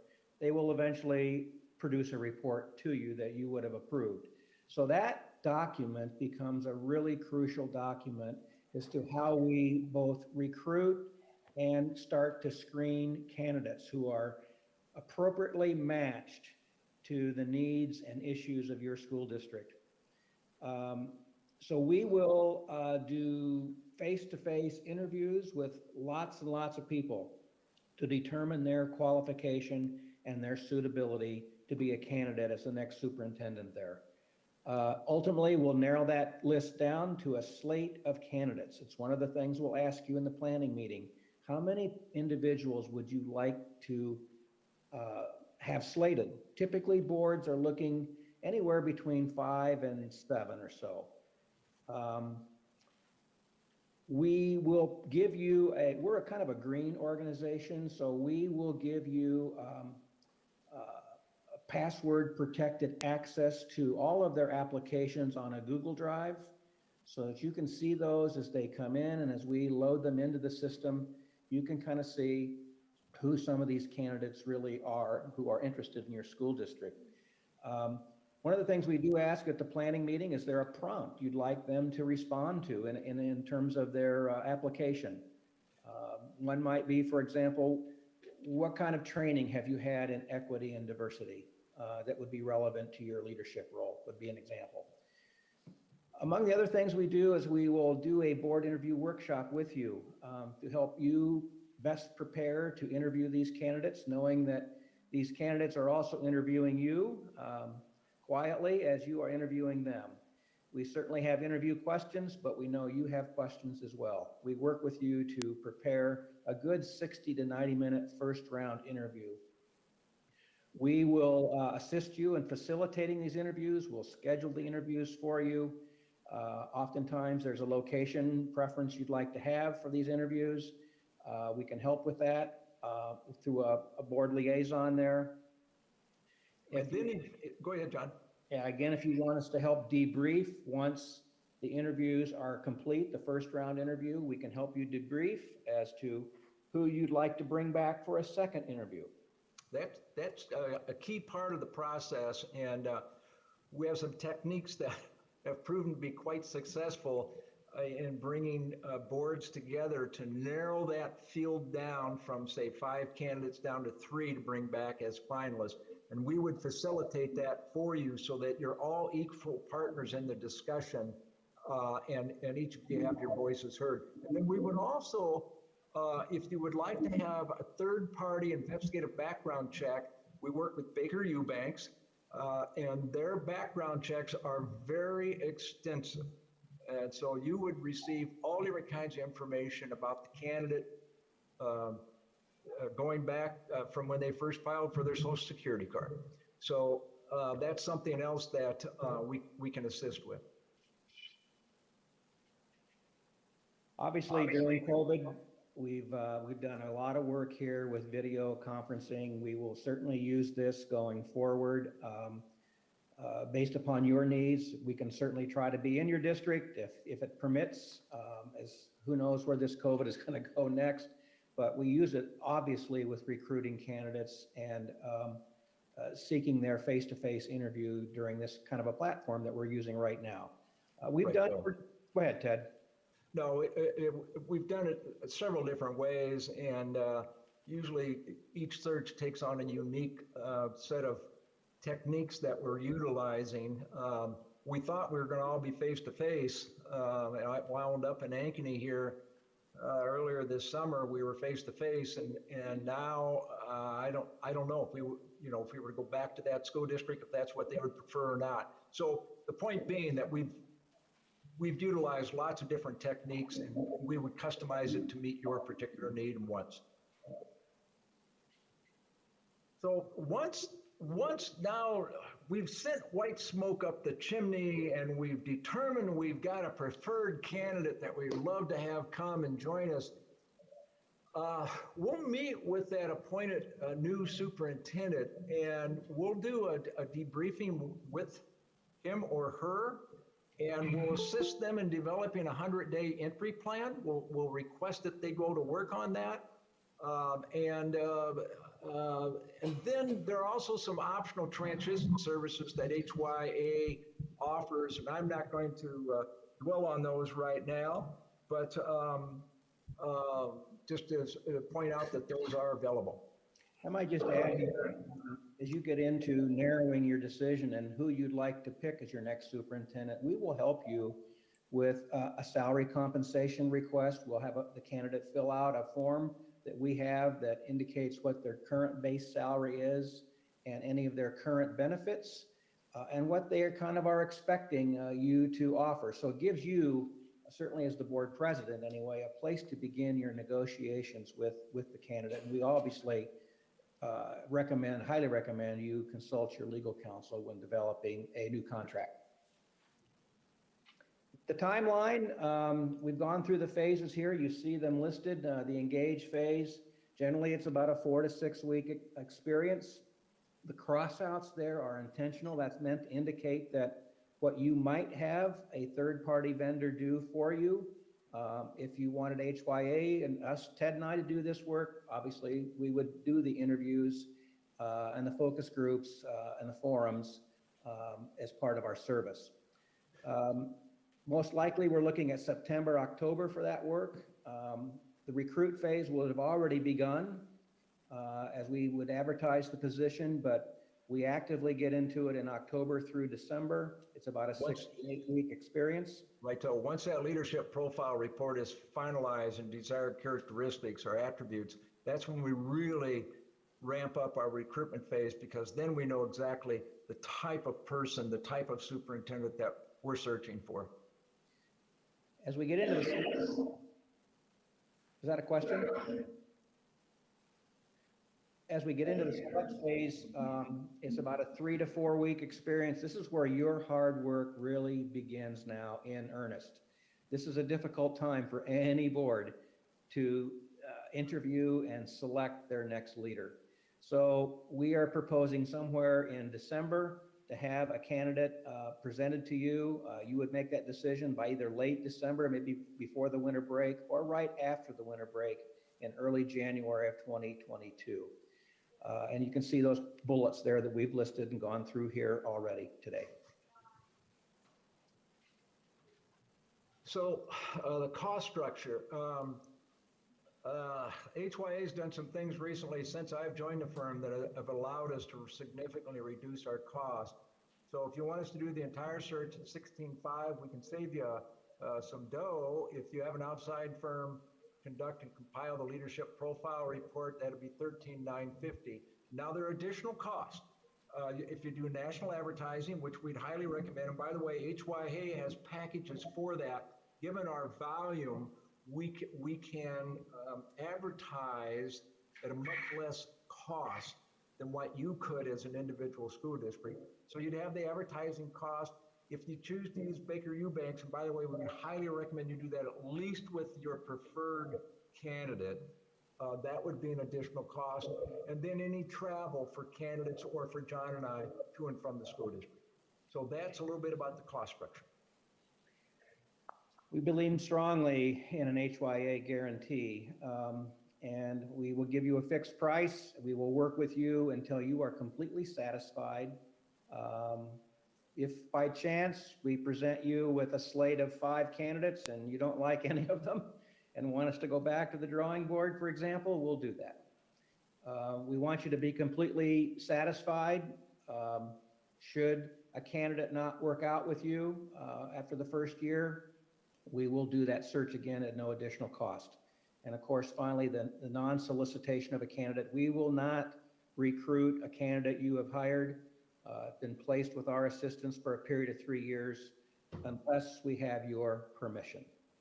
Right, so we don't come back and ask them to become a candidate somewhere else. So here are some distinguishing differences about HYA. I'm not going to hit all these points, but the customization is very important to us. Every search is different, and we customize it to meet your unique needs, your unique timeline, other aspects and significant issues that might be happening in the school district. The inclusivity and transparency throughout the process, you'll get tired of hearing from us. We'll be sending you lots of updates on what's going on within the search. Having a full-time office staff means your responsiveness, if for whatever reason you can't get a hold of one of the two of us, is very quick and very good. And so those are just some of the distinguishing differences. I'm not going to go through all of them, as I said. The final one there on interview supports, when you get ready to interview, prior to those first round interviews, we're going to be sending you a sample of many questions based upon your leadership profile report for you to consider. And then, of course, you'll have a chance to develop any individual questions that might be of interest to you. And then when we meet with you, we will put together a tight script for those first round interviews. And that's something that we do, was something we'd help with. And when you sit down to meet that first candidate to be interviewed, you're going to have a script in front of you, and you'll have every word laid out for that first round interview. So that's a little bit about us. We've droned on probably longer than we should have. Questions for us? We're going to stop this and bring our faces back up. Okay, am I on yet? Okay, thank you, gentlemen. So we do have a set of questions that we're going to ask each individual board member. Some questions there. I'm just going to ask anyone that's joined us online, if you would mute so we don't get this feedback, that would be greatly appreciated to help us out. So I'll start off with the first question. There, how many other, are you involved with any other Minnesota searches in other Minnesota districts currently? I am not. Yeah, John, you have, no, for neither one of us. Not right now, no. Okay, thank you. Ms. Yoakum? Thank you. Who is the main contact with your firm that we would be working with if we contracted with you? You're looking at them, right here. Both of us. Great, thank you. Ms. Cavalier? Good evening. I'm wondering if you could talk to us about whether or not you've conducted a failed search, and if so, what was the cause of the fallout and how a failed search like that was resolved? I've not had one of those, Ted. So I've not either. Repeat that question again. I'm not certain I caught all of it. Have you conducted a failed search? And if you haven't conducted a failed search, can you talk to us a little bit about why searches fail sometimes? Okay. Oh, why searches fail sometimes? Yeah. I've not had one fail. I had one where early on, one of the first searches I did, the board did not move forward with any of the 5 candidates.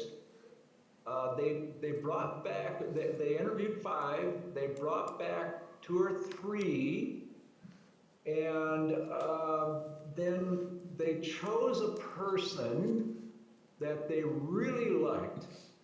However, in a public meeting, when they were talking about narrowing the field from 5 to 2, there were comments made that were less than complimentary about each of the 5 candidates.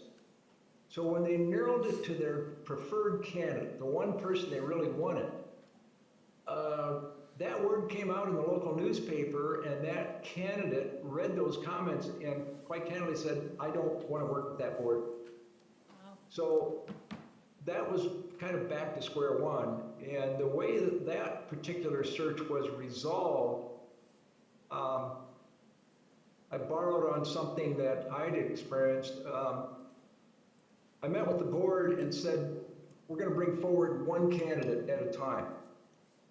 And if you like them and they like you after your first round interview, we'll take it to the next step.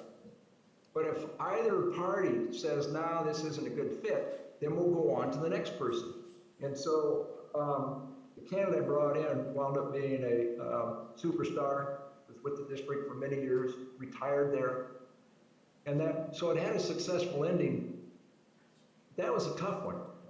That was difficult, and that was just one example of a failed search. You could call it that because that first round time through, they chose, or they didn't wind up with any of the 5, even though they chose one and really would have loved to have had her as their superintendent. He said, no, I'm pulling out, and all the king's horses and all the king's men could not draw her back into that search. He said, I'm not going to work with that board. I would just add, I had one, I guess I wouldn't call it a failed search, but the board lost their preferred candidate. When they went through all of the interviews, were super excited about a candidate. This was a large 25,000 student school district in a western state.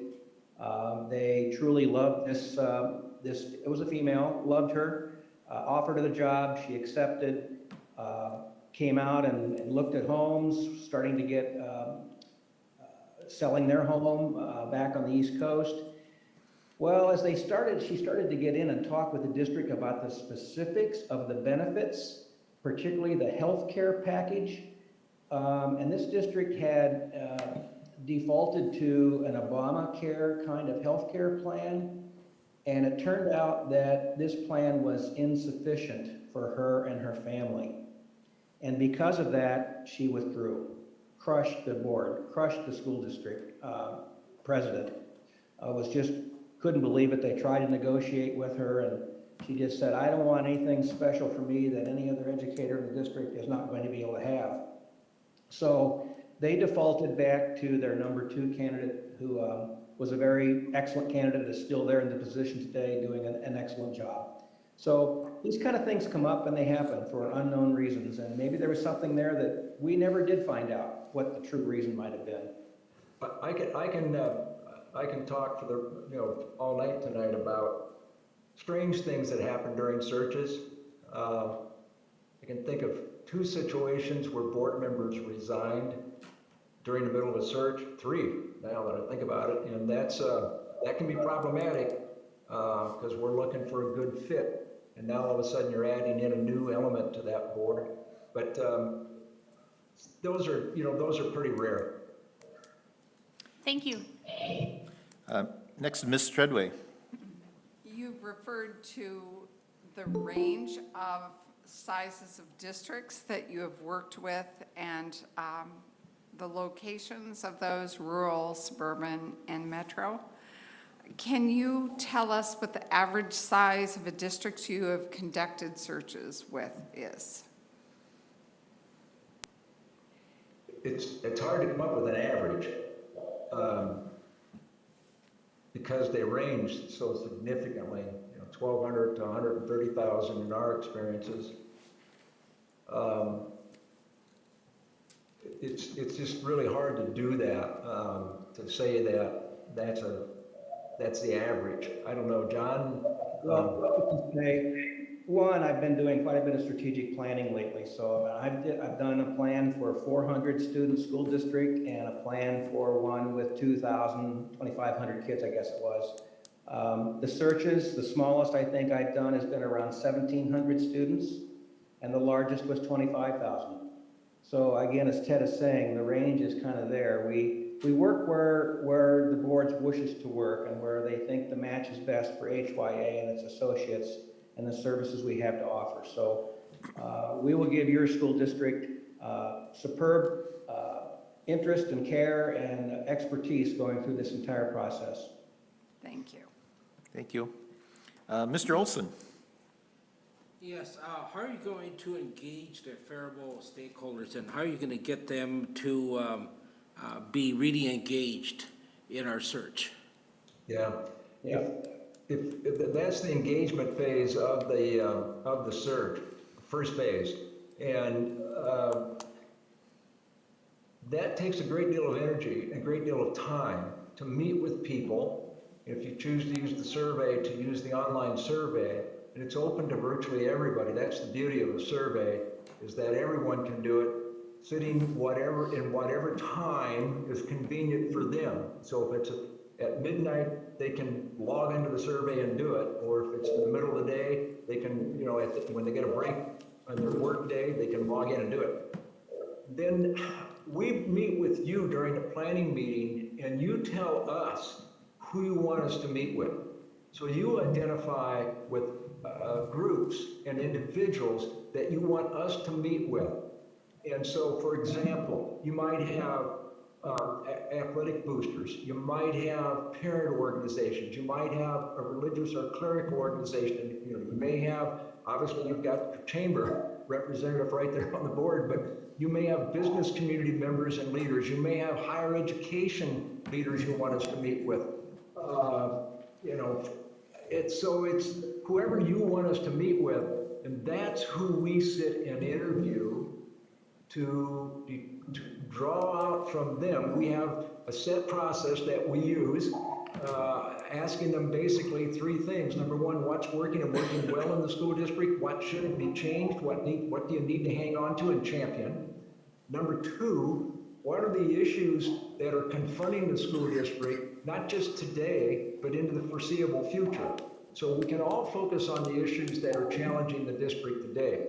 I mean, what's Todd got sitting on his desk right now in the superintendent's office that he's struggling with today?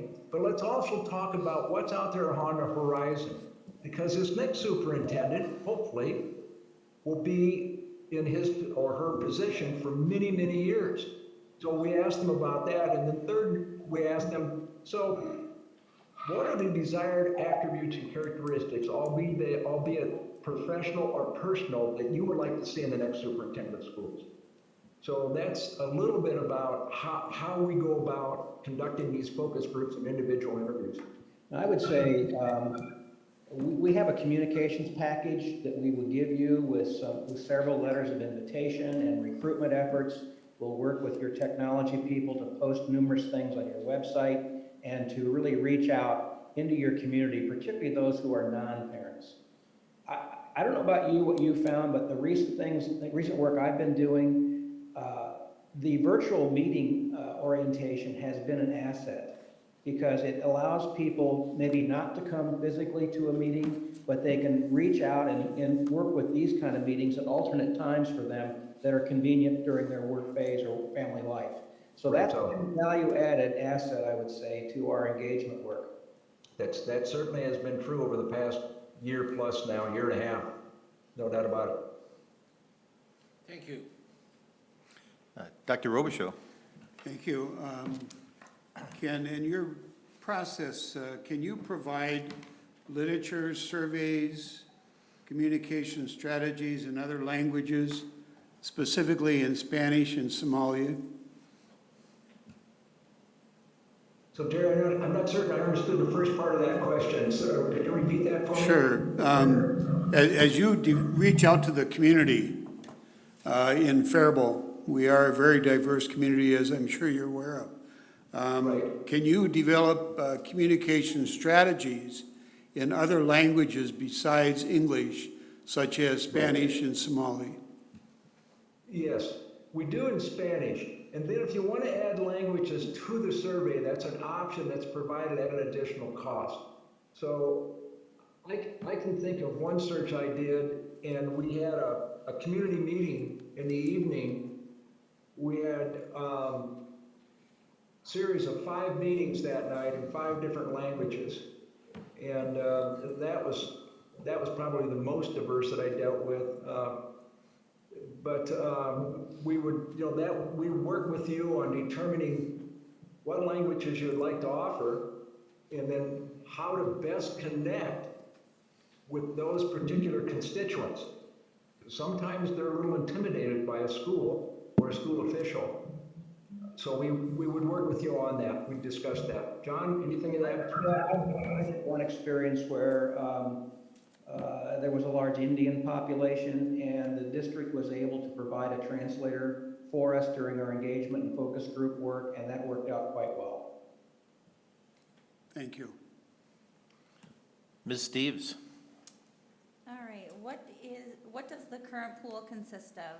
Such as, is the pool large? Is there a good amount of experience or more, or more so candidates looking for their first superintendent experience, and any other information you can share with us about the pool of qualified superintendents.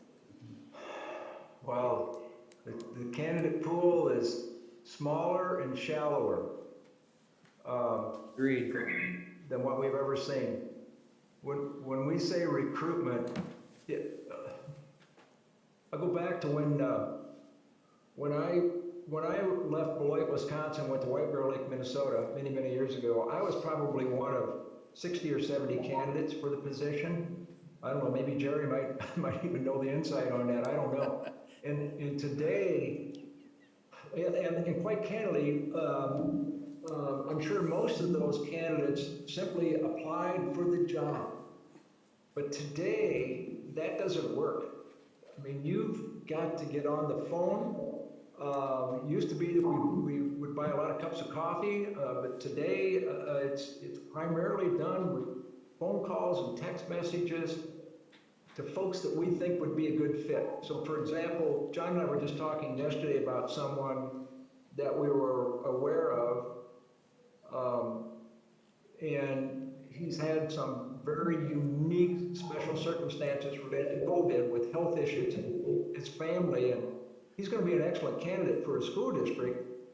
That's the kind of person that we'd be on the phone with saying, we want you to think about, here's a unique opportunity. You need to learn more about these things in Faribault, and by the way, you need to seriously consider this.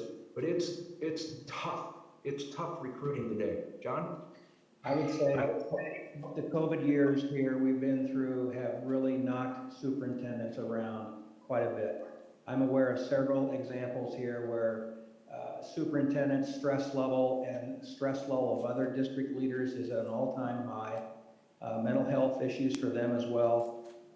And some I know of have just said, I can't do this anymore. This is not the job that I signed up for. So you have that at play right now. They're being knocked around quite a bit. A lot of school districts are certainly working on succession planning, purposeful, intended succession planning for their next superintendent, whether it be someone internally or someone who they are in contact with regionally and locally.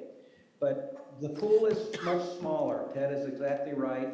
The search I did last spring in Missouri, again, a 1,700 K-12 school district, we had, I think, just under 25 applicants. And of course, you're gonna have a range of qualifications in that applicant pool. Some teachers applied who've never been a district leader, but they got their license somehow, to others who are sitting superintendents. And of course, those who are sitting superintendents, again, during the COVID year we've been through, there are extremely few superintendents out there in America who've not been knocked around in the public mainstream by what's going on with COVID. One of the issues that we constantly run into, and this is particularly true in Minnesota, we may have an excellent candidate in another state, and then they begin to explore how they could bring in their retirement benefits from that state system to Minnesota. And that's a non-starter. It becomes very difficult when they realize what they might be giving up in terms of a possible additional benefit if they stayed longer in the state they were working as opposed to leaving the state they're working in and moving to Minnesota. So those are the kinds of issues that we have to overcome. And quite candidly, we frankly talk with candidates about these issues ahead of time so there are no surprises when we get down to the very end.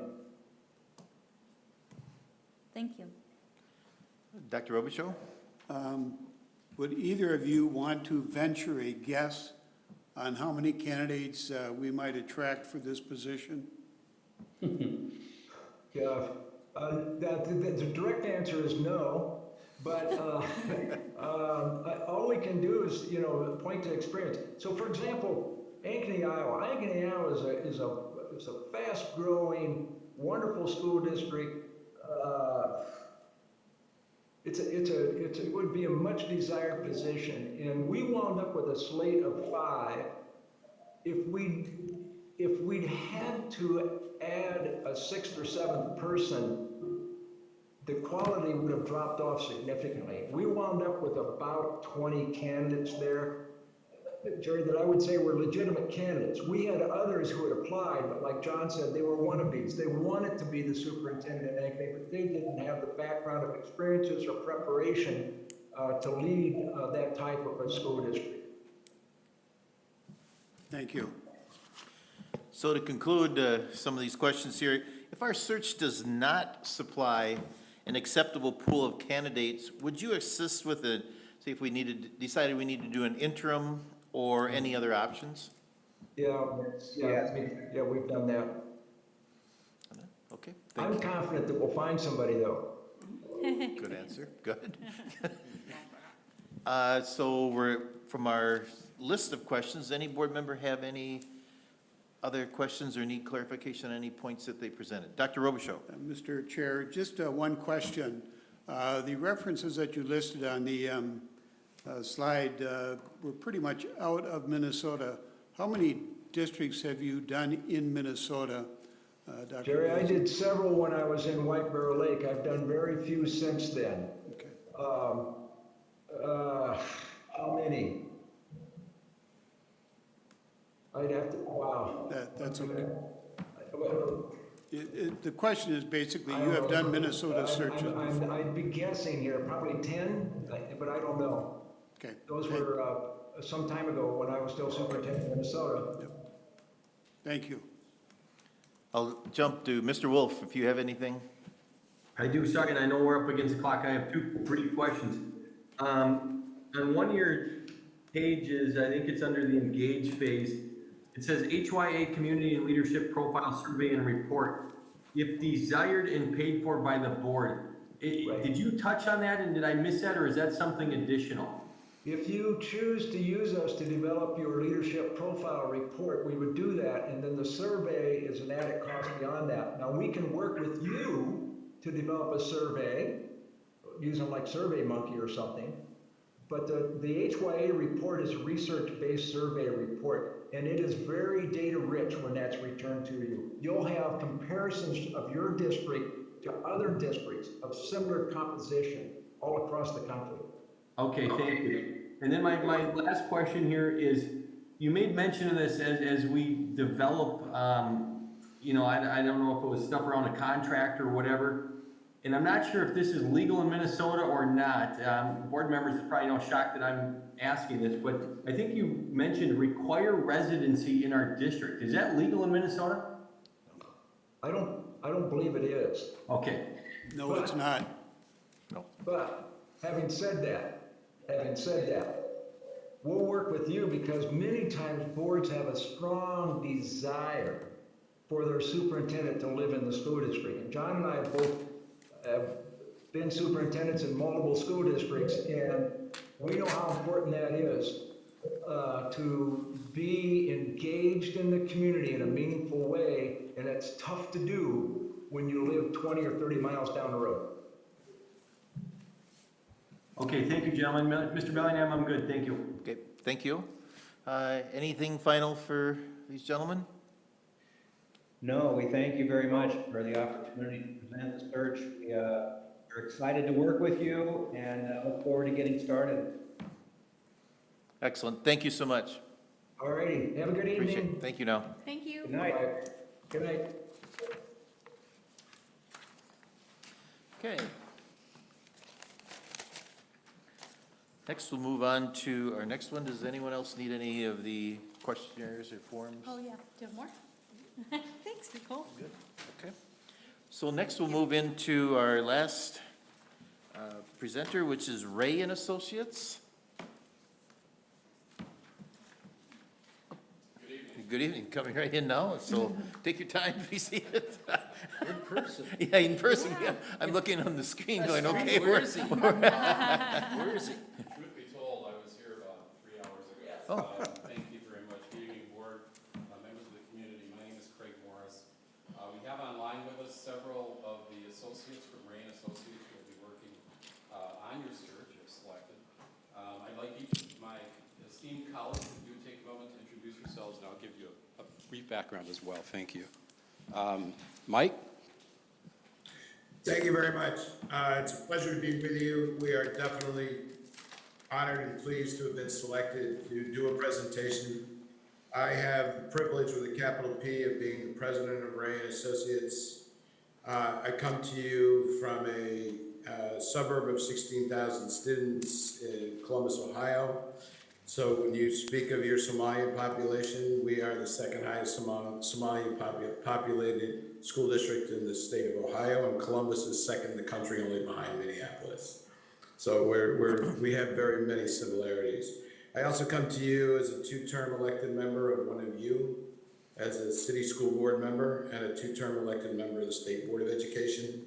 I did 5 searches as a city and a state school board member, and we are absolutely delighted to be with you, and I'm absolutely thrilled to have this team with us, because this team is your team. I will obviously be part of it, but the leadership will be led by Craig, and Sue and Clint will round out the team, and this is who you will be working with. So we always want to come in as a team. We want you to know who we are. You will get to know us through this interview process, and then you will really get to know us when we have the opportunity to work with you and help you select the best leader that you can find. Thank you so much for the opportunity. Thank Clint, you. I think it's your turn. All right, well, hello everyone. Clint, Willard, School Superintendent, currently seated in Brookings, South Dakota, but very familiar with Minnesota, as I have been a practicing superintendent in a district not too far and a similar size with Marshall, Minnesota. But delighted to work with Reed Associates to assist with searches and to partner in the process. We look forward to serving you and your community as you undertake this very significant endeavor, and we're just excited to present this evening. Thank you, Clint. Sue? Okay, yep, thank you. Just very, very honored to be here and look forward to supporting you all as you begin a very important process. I have 37 years of in education. I served as the 7 years as superintendent in Kenosha Unified School District, which is the 3rd largest school district in the state of Wisconsin. I'm also the past president of the Closing Achievement Gap Consortium with the state. I support over 41 school districts focusing on closing the gaps. This is truly my pleasure to be here this evening and part of this great team. I'm looking forward to growing our team with you as well. Thank you. Thank you, Sue. It is truly a pleasure to be with you this evening, and if you're comfortable, I'll take a seat. Yes, of course. I have to tell you, I thoroughly enjoyed the day. Faribault's near and dear to my heart. I'm not blowing smoke. I have a niece that's here. I have a brother-in-law that's here. My father-in-law, when he was alive, used to fish here. You have a very esteemed, well, she's passed now, but a very esteemed member of the community and dear friend, Elizabeth Strophus. Got to know Liz about 30 years ago. My son was actually featured in one of her books. I have a background in aviation. But my history is really this. My practice is this. I have about 30 years of executive recruitment, HR, labor relations, org effectiveness, org development, aviation, telecom, and higher ed in that order. I'm going to ask that you please not Google my name. I go by E. Craig Morris for a reason. I make a distinction because there's another Craig Morris out there that has a very nefarious background. That is not me. I am the E. Craig Morris that has about 20 years, either as a mayor, appointed or elected official in the state. I also worked with the Minnesota Department of Higher Ed when I was looking at alternative licensure. And prior to that was over with the UW system, working on something called teacher recruitment and retention, when the Board of Regents in Wisconsin was very interested in trying to find a way to hire and attract better quality STEM educators in the state a couple of years ago. So with that, let's go ahead and we'll start the slides. First, I want to share with you just a little bit of background.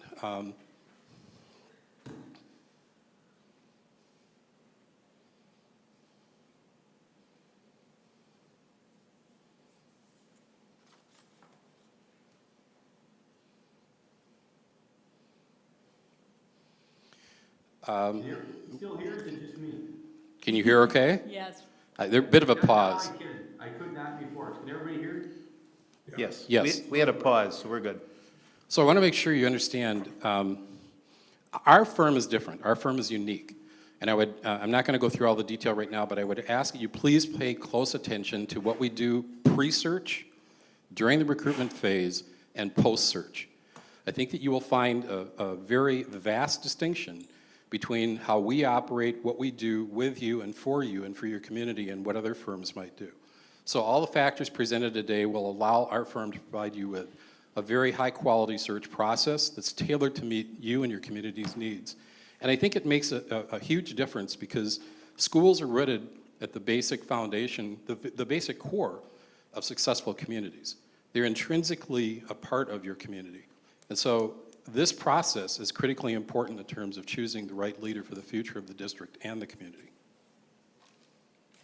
You got to go backwards.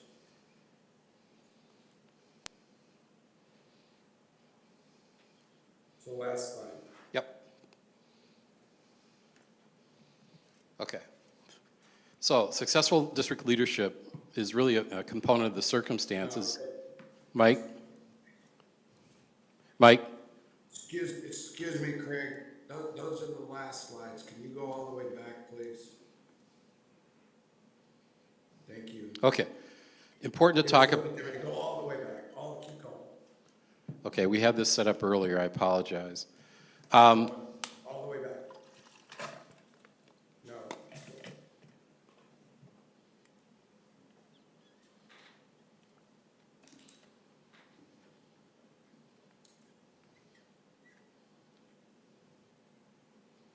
Okay. You've met some of the team. Great. Thank you very much. You've met some of the team. I am very honored to be working with this team. They are all professionals. They all have background in this field, and they are all truly consummate professionals dedicated to helping you find your next superintendent. We have the deepest base of experience of any recruitment firm in the country. Over 40% of our consultants are women and people of color or persons with long-term experience in the school and executive field. That is unique, and that is a distinction that I don't believe at this time other firms can claim. And we're very proud of that because we think it makes a difference in terms of how we conduct our work and the quality of candidates that we bring forward. Diversity. There's a lot of talk about diversity, and I want to make the distinction between diversity, equity, and inclusion. We started looking at diversity not just as a component of marketing, but really an intrinsic value, part of the ethos of the organization many, many years ago, before it became sort of popular or cliche. We also focused a great deal of time having internal discussions and being really clear about the vision of the firm around inclusiveness. We think that that is central and critical to our mission of trying to find and attract the highest quality, diverse candidates that we can across the country today.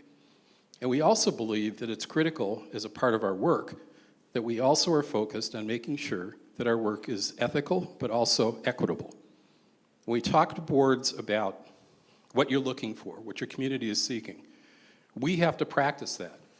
We have to mirror that, and we have to represent that in the composition of our team. And I hope you will see tonight, not just because of the four here, but if you look at across the array of consultants within the firm today, you will see that there is a strong representation of the people in this community and in the district that you serve. We also have a commitment to eliminate institutional racism. Some people, I think, take offense to this, but we also want to make sure we're not claiming that anyone is racist. But we know inherently in our education systems there have been policies, practices, and systems that have created inequity and have bias or racism at the root of those policies. And our work is really focused in trying to make sure that we understand and take the steps to eliminate that, certainly from our process, but also as we go about working with boards and talking with candidates about the opportunities such as the one that your district represents.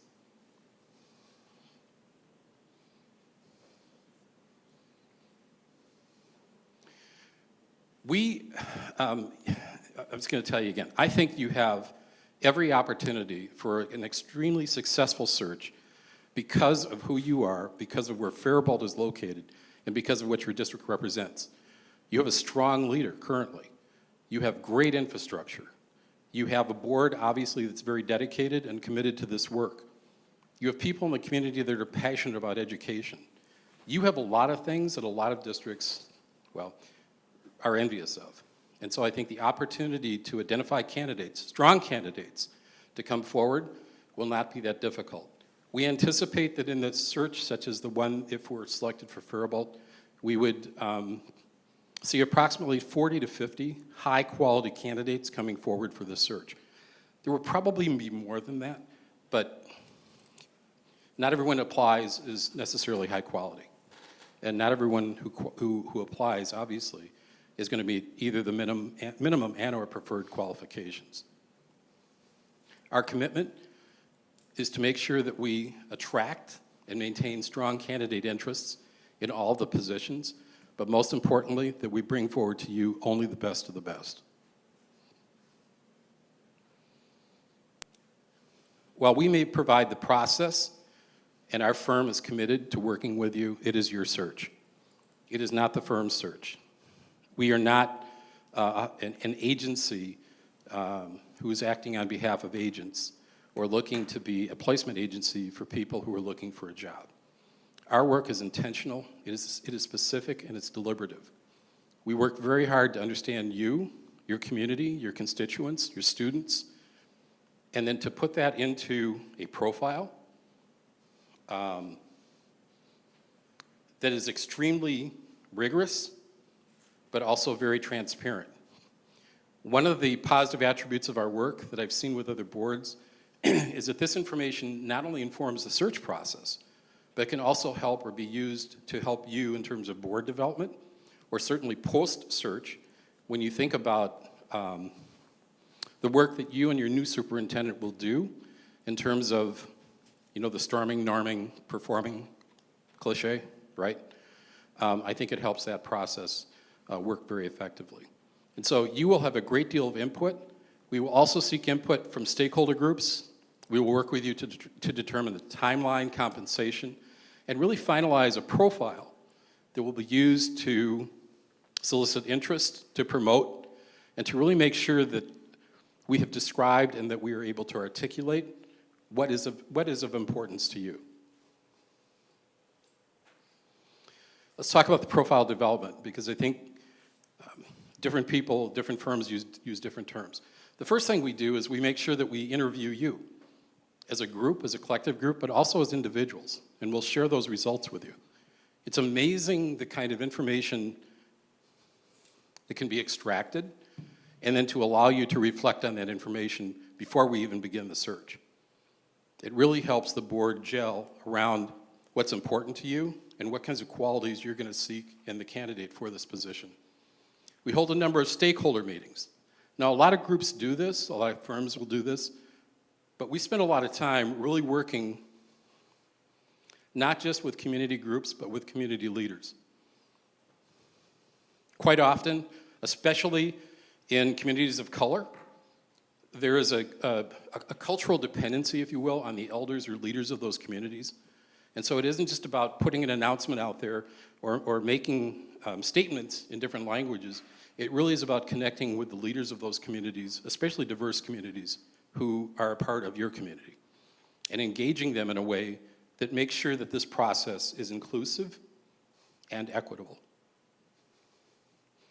We will provide an online survey that will be made available to your constituents so that, again, we can be inclusive and try to seek input from a number of your constituents. We will also provide, and by the way, the survey that we provide is research-based. We have used it for a number of years. I've been with the firm for 7 years now. It has been refined and developed. And again, it's amazing when you look at the results, the breadth and depth of the data that survey result, or those results provide to you in terms of helping to create a profile for your community, but also in terms of helping to inform your work going forward. Our work is based on, we look for 31 characteristics. You might question why 31. That number seems to work well when you look at typical questions that are asked or attributes that are sought in terms of qualities of individuals. It comes down to about that number. And then finally, we work very hard to make sure that we share with you all of the stakeholder comments. Now, we'll do some summarizing, but you can see both the raw and the condensed data, and going through the process that we go through it's amazing how it starts to fall into certain buckets, if you will, of information that then I think helps to readily and easily identify more specifically what are the things that are really important to members of your community. We will survey and conduct focus groups and share that information with you, but you, once again, are in control. The board will determine the profile characteristics. We don't do that. We give you an array of options, and you tell us of those things, right, which are the ones that are most important. And those are the things that we put into the profile. It's really telling your story. It's really about marketing your community.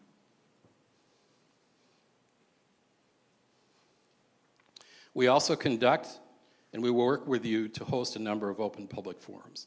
Again, going back to my comments earlier about the importance of inclusion, but also equity in terms of access. Recruitment. Again, we don't just look for people who are available. We don't just take people who are applicants and present them to you. We actively work. I will tell you that I've been doing this for over 30 years. If we do a very good job of developing the profile, which we do, and we do a very good job of marketing, especially a community such as this one, the recruitment is really relatively easy. And you may scoff at that. You may think that that's a lot of hot air. But there are a lot of people, I believe, even in this market, that would love to be in a place like Faribault, that really would be motivated by Midwest values, by the kind of district that you represent. Yes, you have challenges, but you also have significant opportunities here. And so it represents a great career move for the right individual.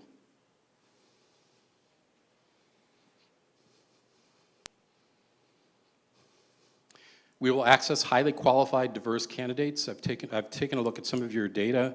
I also spent a fair amount of time driving around the district, and if you don't mind, going to a number of the buildings. You have an extremely diverse community here. You have rich diversity in this community. And I think that also lends itself to attracting strong, highly qualified, diverse candidates. We advertise through a number of venues, but we'll work with you to identify and tailor which of those you think are most effective. And we also work very hard at cost containment. We don't want to limit the scope of the search, but we also understand that dollars are important. So we want to make sure that you're spending your dollars wisely, and we will work with you and help counsel you on making sure that we develop the most effective package that we can for the dollars that you're willing to spend on the recruitment process. We will guarantee to not return or try to recruit any candidate placed for at least 5 years. This is a huge issue out there. We will not come back and poach people after 2 or 3 or even a year. That serves no useful purpose. So we want that. We believe that you're looking or will be looking for someone who will embed themselves in this community, that will be here for the long haul, that will really make an investment in Faribault. So it serves no useful purpose for us to come back after 2 or 3 years. So our commitment is at least 5.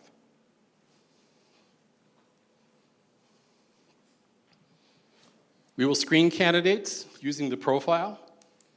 We have an extensive background of investigators, and we will conduct internet checks and a number of other resource checks, including professional organizations, licensure agencies, affiliates and associates of individuals.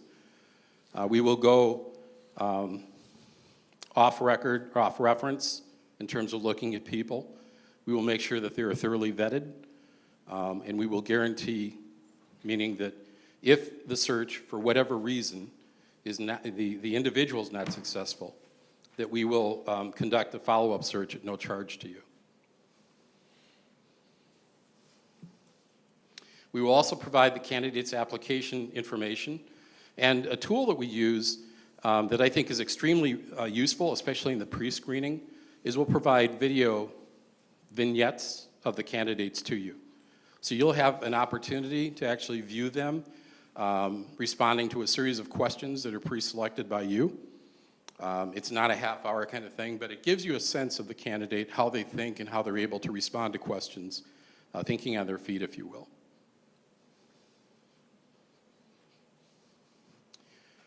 We will also, again, provide all of the criminal background information, motor vehicle record checks, verification of educational degrees at no additional fee.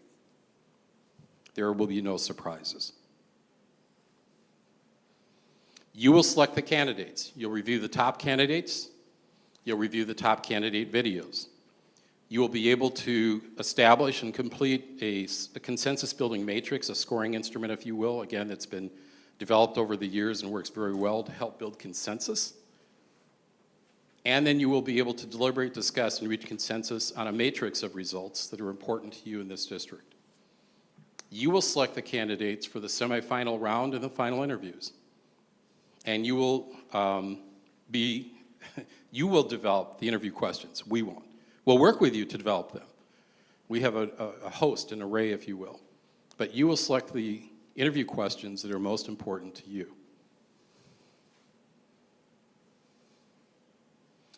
Finally, finalizing the search, there's an interview and final selection process.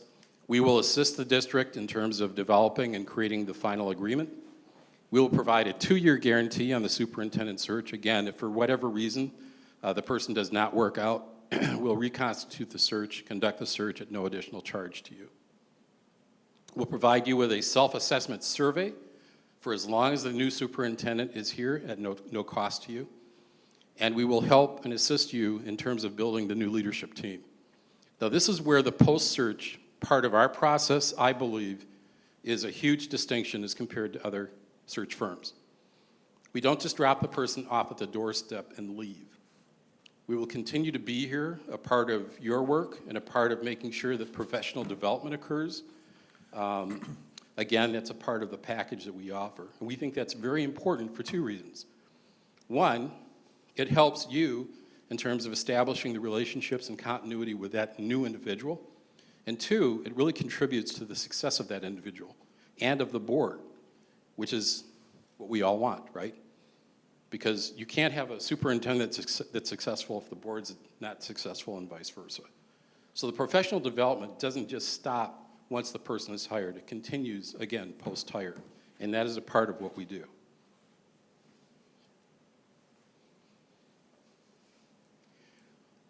I want to share some comments. Victoria Powers, I won't go through all of these.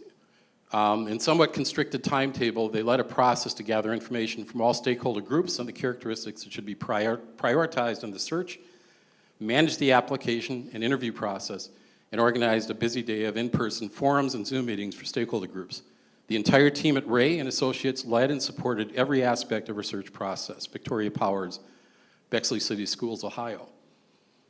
In late March 2021, we asked the team to assist us with an accelerated timeline to expedite their traditional search schedule. Within 8 weeks, we interviewed multiple high-quality finalists and identified our next superintendent. This unprecedented search could not have been possible without Ray and Associates. Willingness to modify their approach, their willingness to collaborate, and the assistance of Ray and Associates team and the amazing administrative team at your corporate office. I won't go through all of them. As I shared with you before, I have 6 years with Ray's. I have over 30 years of recruitment nationally in a number of industries. I choose to work at Ray's for the very reason that they do this work extremely well and they do it ethically. Remember I told you about my namesake who I share no background or have any interest in? Ethics are really important to me. The ethics and integrity of the search process is critically important. The reason I love this work and the reason I'm thrilled to be with you tonight, the reason all of us are thrilled to be with you tonight, is because it's about children. It's about education. It's about leadership. I know, we know, that you have one of the toughest jobs there is. Being a board member today is challenging. I know you get all kinds of thank you notes and love letters and group hugs and sing kumbaya with all of your constituents all the time, right? Mm-hmm. No. You do it because you have a passion for education. You have a passion for kids. So if I can help, if we can help, that's what we want to do. That's our commitment to each of you. And with that, I'm going to stop. Thank you very much for your time. Why don't we go ahead? Mike, do you want anything, or should we just go into Q&A at this point? No, I think we spent enough time. I'd like to have a summary comment at the end, to just catch up and recapsulate, only because some of our summary actually answers questions you've already asked. But let's get to your questions. The most important part of this is our conversation together, is getting to know one another and you getting to know our team. So Clint is going to lead and actually facilitate. You ask your question, he might respond, he might fan it off to us so that none of us are stepping out on one another. Okay. Because we want you to see the cohesiveness of the team. Okay. So thank you very much for the time. I'm not sure because it's a little hard to hear you. I'm not sure who's running the questions, but please go ahead. Let's get started. Let's start our conversation. Well, thank you very much. No one particular person is going to run the questions. All of us are going to ask a question at some point, so that's the way it is. So we do have a set of questions that we're asking of 9 here, and then and I know I've written down a couple answers already, so whichever member of your group wishes to answer them. So I'll just start here, and thank you for the presentation, by the way. How many other Minnesota searches are you involved with now, or maybe anticipate to be? We don't have other current searches, but we would anticipate others. And I will tell you that if you look at our track record over the years, we have been evolving in terms of being engaged in more searches in Minnesota than we were previously. And that's a personal goal of mine. I mean, I live here. I have good rapport with a number of superintendents. I love the landscape. And quite frankly, I was annoyed a couple of years ago. I sort of felt there was a block. You know, when the national firm isn't able to come into Minnesota, that bothered me. And I think we're starting to see some light. If I may, remember, you did some work with St. Paul, and I had the pleasure of working on the St. Paul search, and also had the pleasure of working with the Lakeville district on their search. And we would, go ahead.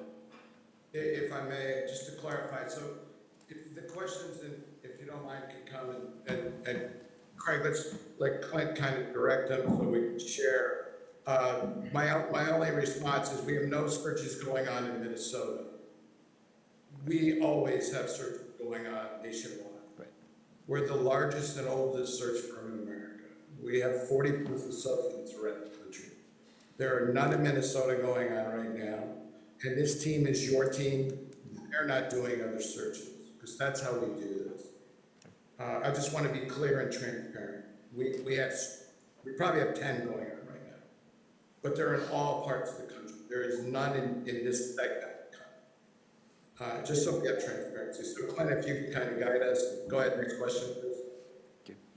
If I might, real quick, I would like to add one more thing that kind of elaborates a little bit more about that, and that's the regional nature of it, because we do a number of searches. In Iowa, in South Dakota, we've done searches in Wisconsin as well, and that's going to be your most likely candidate is within a region. So again, I think our presence, our footprint, familiarity with the region is really an asset to your team. Thank you. Ms. Yoakum. Okay, thank you. Who is the main contact with your firm that we would be working with if we contract with you?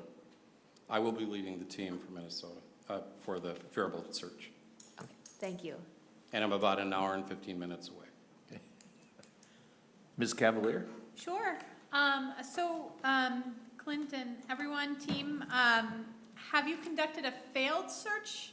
And if so, what was the cause of the fallout and how was the failed search resolved? Well, a question regarding the failed search, Mike, maybe you can talk from a global perspective with the company about that. Yeah, we have completed successfully over 1,600 searches in our industry. We have 17 quote-unquote failed searches. They are primarily, well, the latest two I'll describe in a minute because one of them is very pandemic related, so it's the uniqueness of the environment.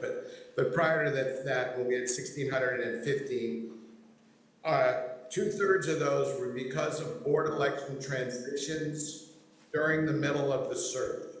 So the group that hired us that started the search all of a sudden became in the minority. And So 9 or 10 of those searches that were failed searches were because of actually new faces at the table in the middle of the experience.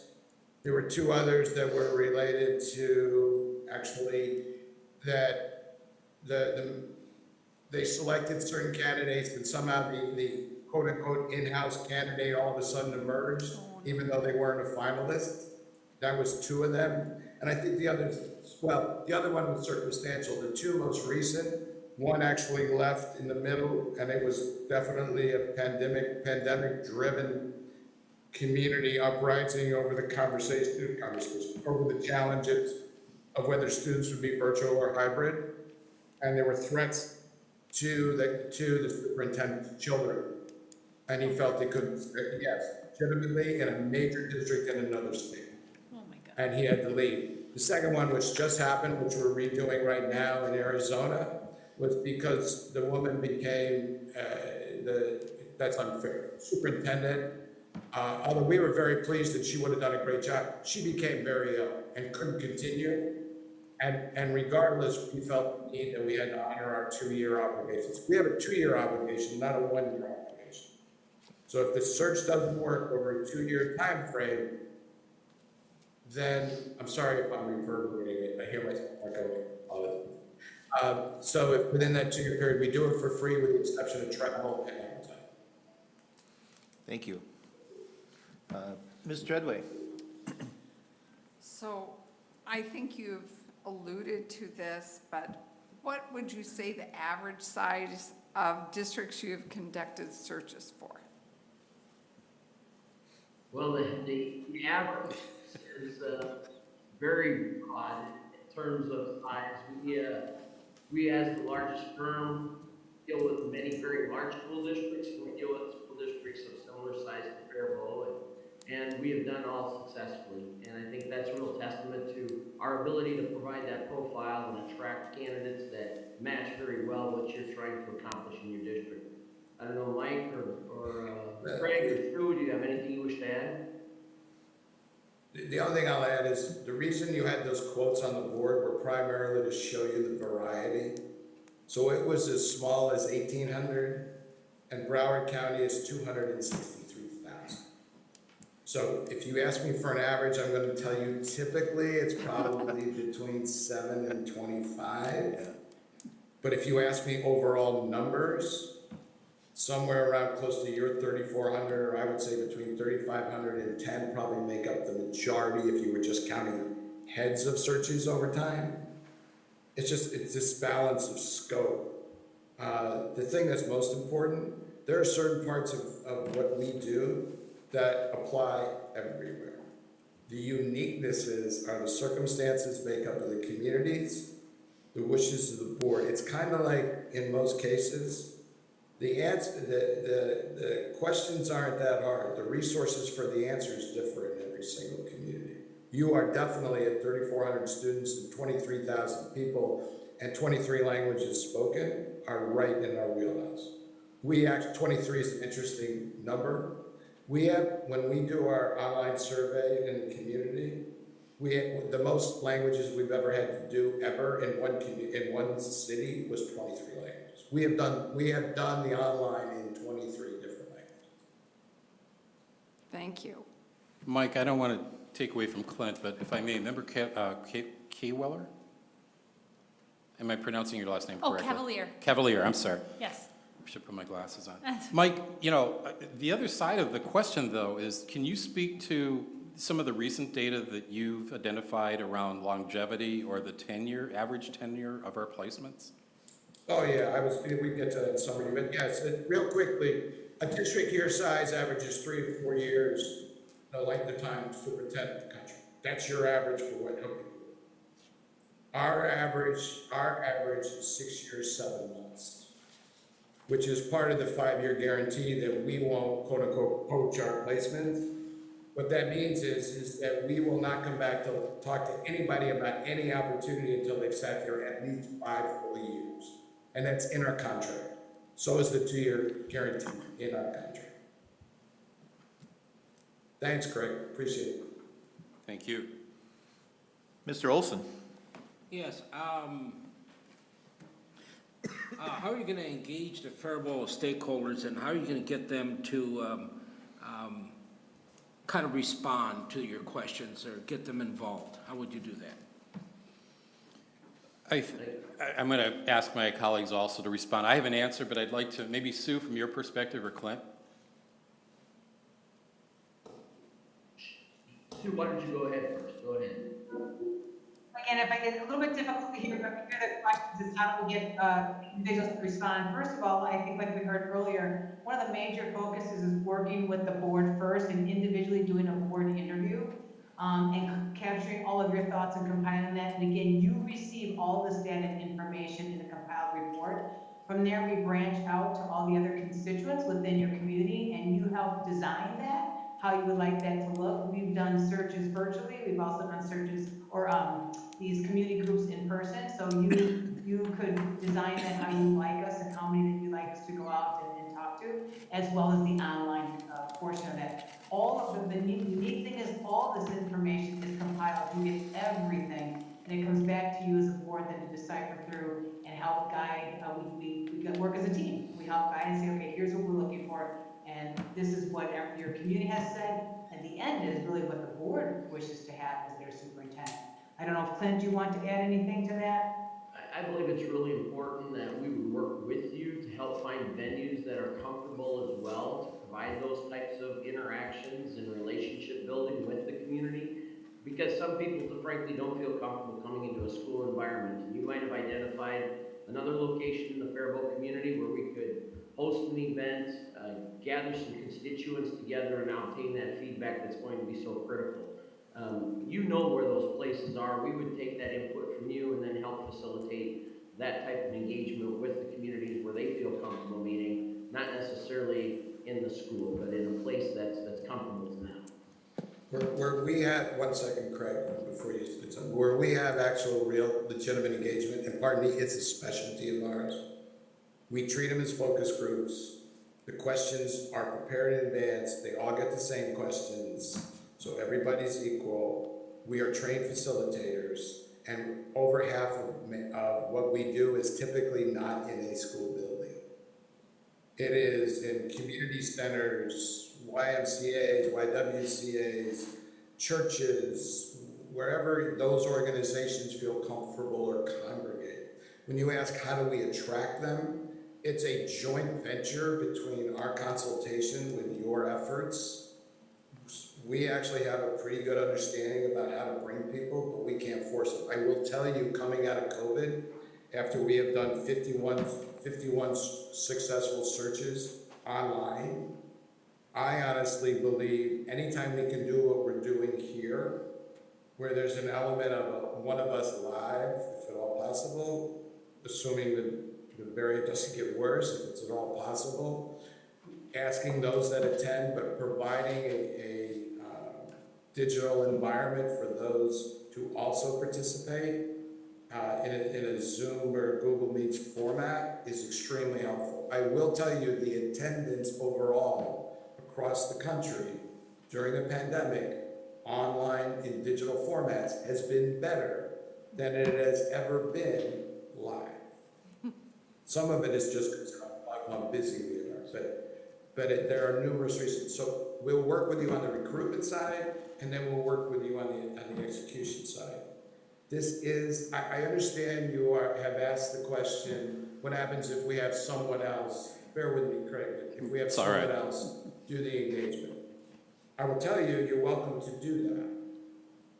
You're losing an opportunity if we don't interface with them or do it ourselves. This is what we're known for, number one. Number two is, if there is someone else that does it, I will ask that there will be a memorandum of understanding for who they are, that we get all the information. Because what comes out of that is how we attract candidates. And if there is any division in that, then what you're doing is you're handicapping your opportunity to garner the best recruitment across the country, not to mention in your state and in your region. So if you choose to use another organization, we're not uncomfortable with it, it's gonna cost you more money, and I will tell you that publicly, because it's in our fee. And if we were gonna pull out section 2, which is what you're talking about, we would charge much more for it if that was the only thing we did. It's captured in our fee. But if there is a separation, then we will ask for a memorandum of understanding that there is shared information so that our recruitment work in the largest pool of candidates in America is in harmony with what your community is talking about and what they're looking for. I'm more concerned about the breakdown than I am concerned about who does it. And I hope that's helpful. But you'll learn we're extremely transparent. We're going to share with you the pluses and minuses of either what we do or what structure or what format all of us are working together on to get to the same end. Greg, I'm sorry. No, Mike, thank you. And you thought I was passionate. Excellent. I'll just wrap it up by saying, I really think it's about making sure that the process is open and accessible. And that may mean using different languages, printing things in different languages, meeting people where they are. But I think we start talking about building the profile, asking people to weigh in, offer their thoughts, opinions, comments, concerns. And you will see that our process, the framework of what we do around our engagement is extremely dynamic and very robust. And we try to go find where people are as opposed to putting an announcement or an advertisement saying, come meet us here at 7 o'clock. That's not typically how we do that work. Does that answer your question? Yes, Emma? it does. Thank you. Thank you. Dr. Robichaud. Yeah, you answered this question already in your brief discussion there. And that's basically, I assume your firm can provide communications and literature and surveys in multi-languages, specifically our environment in our community, Spanish and Somalian population. So I'm Yes. assuming you have the means We would to work do with the that. district, and yes, we have the capacity. Again, I would, I was taking a look at your board out here. I've taken a look at some of your numbers in terms of the diversity within the district. And that is something that we would work with you on to create the profile in multiple languages and the surveys as well, right? So that people have an opportunity to know about things and to be able to offer comment. Anyone else, in terms of some of your experiences? I have done that in other searches, and certainly with the St. Paul search, I think we had something like 8, if I'm not mistaken. I believe the question is answered. I think we can move on to the next one. Okay. Okay, Ms. Steves. What does the current pool consist of, such as, is the pool large? Is there a good amount of experience or more candidates looking for their first superintendent experience? And any other information you can share with us about the pool of qualified candidates? Again, I have an answer, but I want to make sure my colleagues as well. I'm going to yield to them since they're not in the room. Craig, would you mind repeating the? Sure. The question is, if you had to characterize the current pool of candidates, are they first-timers? I heard, people who are aspiring to become, I think I'll turn this into an affirmative. We would work very hard to unseat highly qualified individuals in addition to those who may seek the position. But Clint, Sue, Mike, your thoughts, comments? Yeah, I'll go ahead and respond, and I believe Sue, you can as well.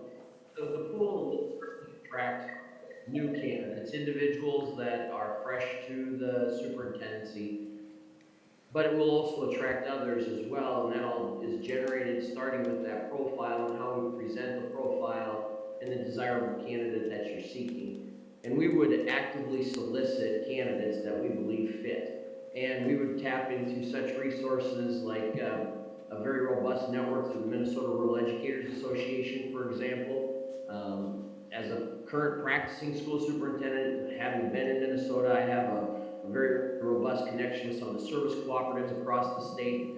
And I know some names already of people that I will pick up the phone tomorrow if we are selected and say, hey, you need to start thinking about this.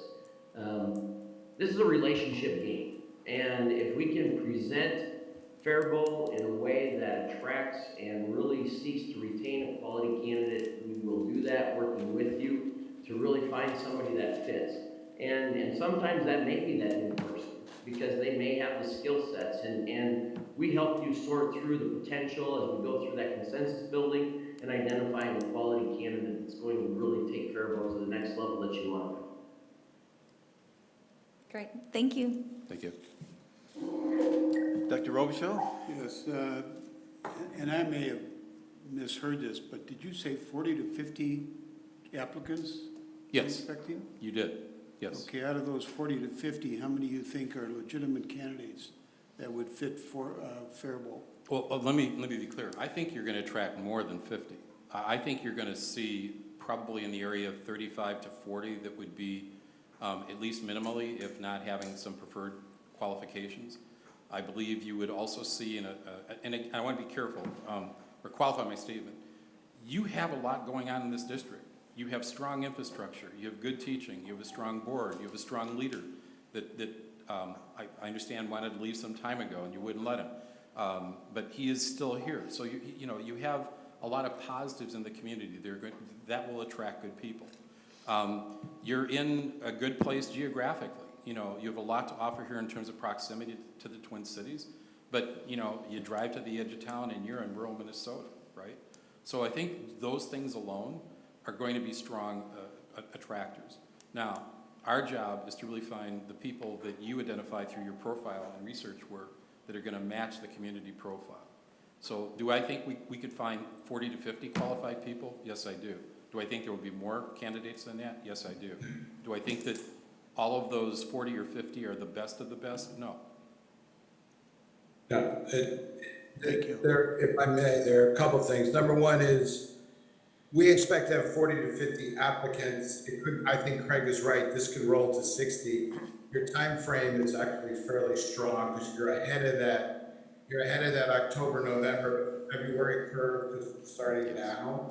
So you'll get in front of the curve. I don't know when they show up. I'm going to tell you their interest level is critical. But we will actually bring you 10 to 12 to consider who you're going to interview. We're going to bring you 5 to interview. We take this big pool, we take the group that we shrink it to, which is typically, our conversation gets difficult when we get to about 20. Because we're going to bring you 10 to 12. So it's that sorting process. It's the identification with your profile. It's the identification of their background. I will tell you that some people, if we bring you our first timers, it will be in the setting that is not only fits your situation, it's most likely going to be larger, and it's most likely that seat that they held probably had some very similar responsibilities that a superintendent might have in a similar district of your size. Keep in mind that there are rock stars out there that haven't had the seat yet. So you're going to get this balance. You're going to allow yourselves to pick this balance between 10 and 12, not 5. You're going to pick the 5 or 6 you're going to interview from the 10 or 12.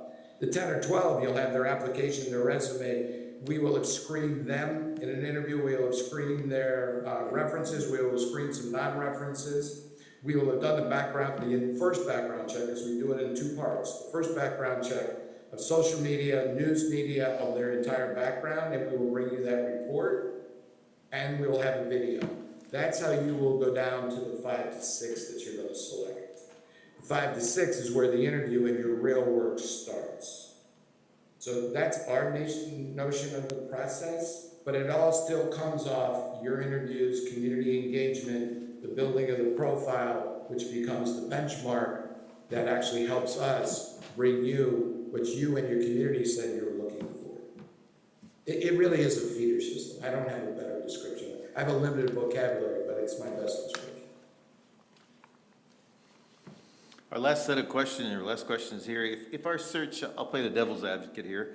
If our search does not supply an acceptable pool of candidates, which contrary to what you guys just said, will you assist with an interim or any other options? Mike, do you want to take that one? I'll go ahead and say that, yes, we would assist that process. When you partner with Ray & Associates, you have a partner. You have somebody that is standing beside you, work through the process to help you identify a leader that's going to keep your progress moving forward. That's our commitment, that's our history, and that's our future, frankly, and that's just what I can say as we look forward to working with you. So I don't know, Mike, if you or Sue have anything more to add, but that's our commitment to you. Thank you. So with that, any board members? Mr. Wolf, do you have any questions other than the set we just asked? No, I got everything. I appreciate it. Well done. Thank you. Any other board members? Mr. Robichaud, Dr. Robichaud. Mr. Chair, you've alluded to this a little bit, but I wonder if you could specifically state what strategies do you use to recruit underrepresented populations, persons of color, and women? That's a very important question, and I thank you for that, Doctor. The first, I think, really important piece of that is making sure that we understand the commitment of the community to diversity within the district. The second, I think, is making sure that we represent and present well to highly qualified, diverse candidates the opportunity that the Faribault district would be offering. There are a number of people out there that are highly qualified, but quite frankly, in the final decision analysis or part of their decision calculus is about what are my chances of being successful there. I believe in this district, from what I have seen and what I've experienced personally in terms of my own family, that you offer a very unique opportunity, and I mean that sincerely. Again, there's no difference in trying to match profiles in terms of a person's status or identity. It's the same. But I think it's about climate and the intentionality of the district around its commitment. And so what I've seen thus far, I believe that we would attract a good number of highly qualified individuals from diverse backgrounds. Thank you. Did I answer your question? Yes, you did. Thank you. The only thing, if I may, I don't mean to put this up, our record speaks for itself. 40+ of our associates are women or persons of color. We place more women or persons of color in the superintendency for over the past decade. And we were the first firm to ever have a statement of diversity, equity, inclusion, and social justice. The difference is it's our intentionality. It doesn't overweigh the search for talent. What it does is expand our scope and our search for talent. The other thing that happens, and you all know this in your own walks of life, when you're known for what you're known for, those audiences come to you. Because we place, keep in mind that 7%, I think it's 6 or 7%, I'm real close, of the superintendents in America are people of color. And around 9% of the superintendents in America are women. And we place more of them than anybody in the country. And yes, do we do it intentionally? Yes. But the fact of the matter is, we have over 28,000 unique visits to our website every single month. As attractive and nice people as Craig and Clint and Sue are, they're not coming to talk to us. They're coming because of what we do and who we are. So we feel this is not only just a wheelhouse, and it's not overt intentionality. It is because that's what school districts look like. That's what student bodies look like. In some cases, that's what school boards look like. You want a leader that's reflective of who you are. And we've been blessed to have gotten in front of that curve. So it's automatically in what we do. And you'll see it in the candidates we bring forward. Anything else? Mr. Lady Joe? So I know he asked for a little summary or whatever if you'd like. I want to respect the board's time. It's been an honor. I will just tell you that this is the team. And behind this team, there's another team and network of people that aren't here tonight that will also be a part of the search if you select this firm. I am extremely appreciative and honored to have this opportunity. Mike, Clint, Sue, do you want to provide any closing comments? I would just like to echo what you shared, Mark and Craig. We would absolutely be honored to serve you and your community as you go forward. I think you're finding that our process is proven. It's a process that is proven to deliver quality, and it has a process that we're helping you identify the quality leader that you want and need in your community. And we know that this is not just about the school district. We know it's about the broader community as well. Because in a community like Faribault, the superintendent plays a really significant role, not only in the schools, but in the broader community as well. And that's what we would help you identify and bring to you. And ideally, it's somebody that stick around for a while too, because we know that's a high priority in today's world. And that equates back to student achievement results as much as community results. So again, we'd be delighted to work with you, to partner with you to help you identify that next leader. I'll just close with one thought, and Clint, you hit it on, I know Mike, you'll bring us home, but as a new member of the team, I just want to say that, you know, being a recent retired superintendent, 37 years, it's all about relationships. And this team, I mean, I can tell you, this team is on it 24/7. I mean, every one of us, there could be email and boom, there's something else picking up, there's someone else working toward it, working hard for you as a school district. So don't ever doubt that. Don't ever doubt that an email won't get answered or anything like that. It is like we are on top of it. So we must be all type A leaders in this profession, but it really helps when you're trying to get the job done. So I couldn't be more pleased working for a dynamic firm, and love working with school boards because I know how hard your job is, and look forward to helping you select the best candidate to lead your district moving forward. So thank you for your time today. I'm certainly not going to step on bright people that I have the privilege of working with by any stretch of the imagination. The only thing I will add is just a footnote. We're the only major firm that has a full-time national office. And when you said who you're going to work with, Craig will be the leader of the team because he's there, because he's talented. And Clint and Sue bring all that vast leadership experience. But there's a team in Cedar Rapids, and actually Kathy would be the one from this team, our vice president, that actually is the hub of the wheel for whoever you in the district assign to us internally, that will keep this thing running like a top. So you'll have an internal office side that won't miss a beat, and you'll have experience and sensitive leadership to be your consultants as we move through the process. Again, we thank you for the privilege. Whatever happens, we wish you the best. There are 3,400 children out there that continue to need your leadership. There's a community, whether they tell you every day or not, and we all know, I was one of you, that they really honor your leadership. And most importantly is that our only job is to help you do your job. So thank you for the opportunity of being with you, and best of luck. Thank you. Thank you ever so much. Be well, please be well. Thank you. Thanks, Craig, Thank you so much. Thank you. Yep, thank you very much. Thank you. Thank you all, everybody. Bye, have a great night. Okay, board members, so, I know you're blurry-eyed. We got 10 people here who are going, oh my gosh.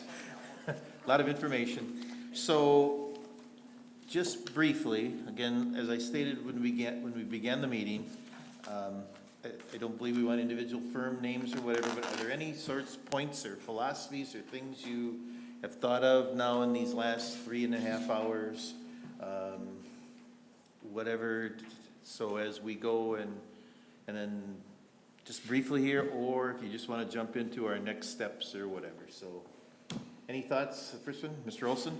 Yeah, without naming anybody, of course, but I think that probably that I would go for somebody that handles the whole thing, both parts.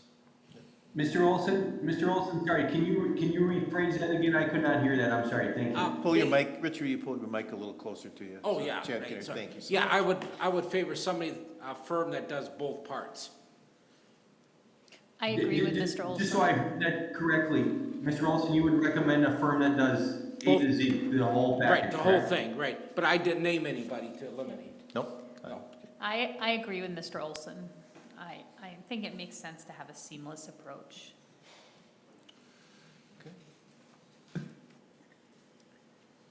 Dr. Robichaud? Mr. Chair, just, again, not naming any firms, but one thing that I saw missing or heard or didn't hear was how they were going to engage the community in the interview process. The first round or second round, whatever it was, and I didn't hear any talk about the structure of the interviews for the first round. So that may be something we can follow up on. Excellent. That's Very a good point. point. Very good point. It did become confusing, and I appreciate that Mr. Wolf asked to clarify when we were talking about engagement in the superintendent search versus engagement in the leadership profile. So I would like some clarity on that. One other thing I think that was hard for me, looking at the proposals, is that each firm presented their costs in a different way. And so I'm wondering if maybe we might need to look at that a little more carefully so we understand sort of what the base fee is plus some of the travel or other things and what the actual total package was for each. But it seemed like they were relatively within the same scope of cost. And yet, to your point, if we are paying for airfare for consultants and that sort of thing, it will raise our costs significantly. So.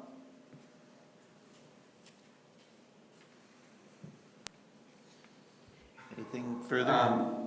Mr. Wolf? I could be wrong, but I think from my notes of seeing all 6 of these, and then going down to 4, I think the average range is, ballpark 13,000, give or take, up to about 20,000 with added expenses. I would say that certainly expenses are an important piece of this, but I think if we're gonna hire the right person, and we hope that that right person is here for 3 to 6 years, I think a few $1,000s is really meaningless in the big picture of making sure we do get the right fit for us. Mr. Robichaud, in terms of your comments about, that community engagement and whatnot, I could be wrong. The thing I got out of a lot of these groups is they rely a lot on us to help guide them in community engagement. Certainly they have templates, if you will, but I think they're expecting a whole lot of feedback from us, and that's where we're going to get pretty active, I think. Any questions we have, I would encourage us to get them emailed out to everybody, as fast as we can, so that we can all get a decision on a Monday night. Okay, so to wrap this up, I'm going to basically turn it over to Chair Wolf and Dr. Robichaud and Ms. Yoakum as to what are our next steps. I know on the agenda for Monday's regular board meeting is the decision on the consultant firm. So how do we get that information, whatever? Personally, I have read through each proposal twice. And after tonight, I'm probably going to read them again.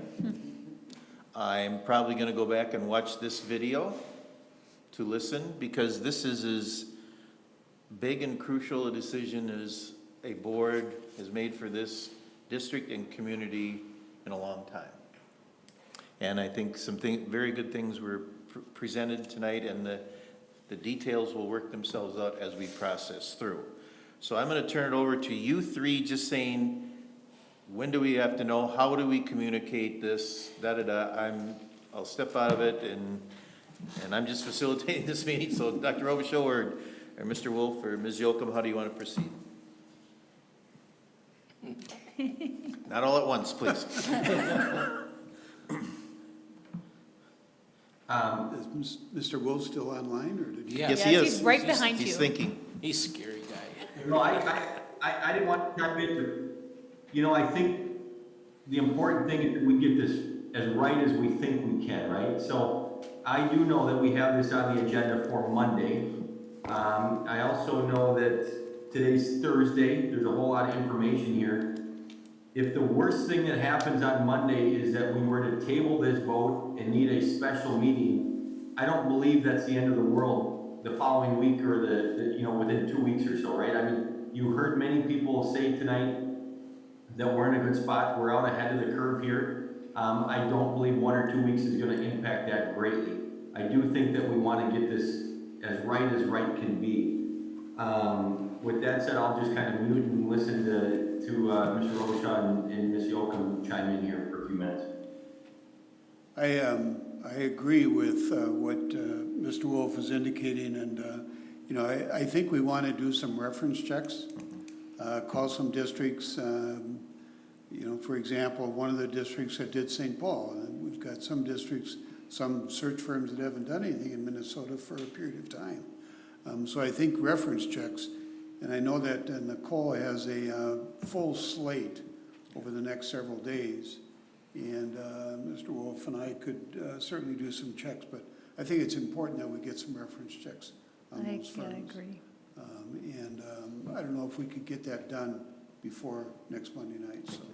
Mr. I would Robichaud, concur with I was that. gonna ask a question, and you've been a part of many of these. I've been a part of hiring other people in other areas where we would make a job proposal or a job offer to somebody. We would then make it contingent upon reference checks coming back favorable, and then we'd work towards an employment agreement. Obviously, this is not a person, this is an organization, but would you recommend we do those reference checks before, or would you recommend that we settle on a firm, then do those reference checks? And the other question that I would ask is, I believe we should probably have standardized questions, just like we had the 9 tonight, for all of those reference checks, just so that we're consistent throughout, but once again, I'll mute and listen. You know, this is my own personal opinion and professional, is that I would rather do it before than after. If we engage in a firm and then we do a reference check and we find out that there's some not so clear information, I suppose we could rescind the contract, but I'd rather do it beforehand than after. That's my opinion. I don't know about you, Nicole, as your experiences. Yes, I would agree that we should do all of that work prior to deciding which firm to offer the contract to. And so if I can interject here, my vision would be, in hearing this now, could we put Monday's agenda item for search firm as a discussion item as to maybe setting up a format or some timelines as to when each individual board member would decide and how we're going to relay that information, et cetera, and then establish that at a further meeting, if it's a special meeting or down the road. Would that make sense? Does that make sense? I mean, is that palatable to everyone here? I'm Mr. also Belknap, just if we do one. that, I believe we would just probably want to clarify that when we look to approve the agenda, that we would change whatever that item is from an action to a discussion. Yes, yep, we have that, so that's correct. Is it possible that we could discuss consensus around whether we want to go with 2 separate firms or 1 firm on Monday and come to a decision on that piece of this conversation? We could, yes. That would help us. We would know immediately if we were dealing with, all of the firms still, or. Correct. Okay, so repeat that again, will you, please? Is there a way we can make a decision around having 2 firms or 1 firm on Monday? Oh, I see, somebody do the profile, one firm do the profile and the other, okay, I understand. Yeah. Okay. Mr. Wolf, do you think that's palatable? Okay. I'm good with whatever, because really that decision is going to either eliminate some or a couple, right? Without question. I mean, you heard, we obviously know we have 1 that's offering the candidate profile. We heard 2 that were receptive to working with an outside group potentially, even though they do it A to Z. And we heard 1 group that said, no, we're not interested in working with an outside group. So I think that does help us really narrow it down if we wanted to make that decision. Excellent. So are we all pretty well set as to our direction for Monday and et cetera? With that, I have 10 bleary-eyed people here, 11 bleary-eyed people here. I'll entertain a motion to adjourn the special meeting. So moved. Thank you, Mr. Olson. Do I have a second? Second. Thank you, Ms. Steves. All in favor, say aye. Aye.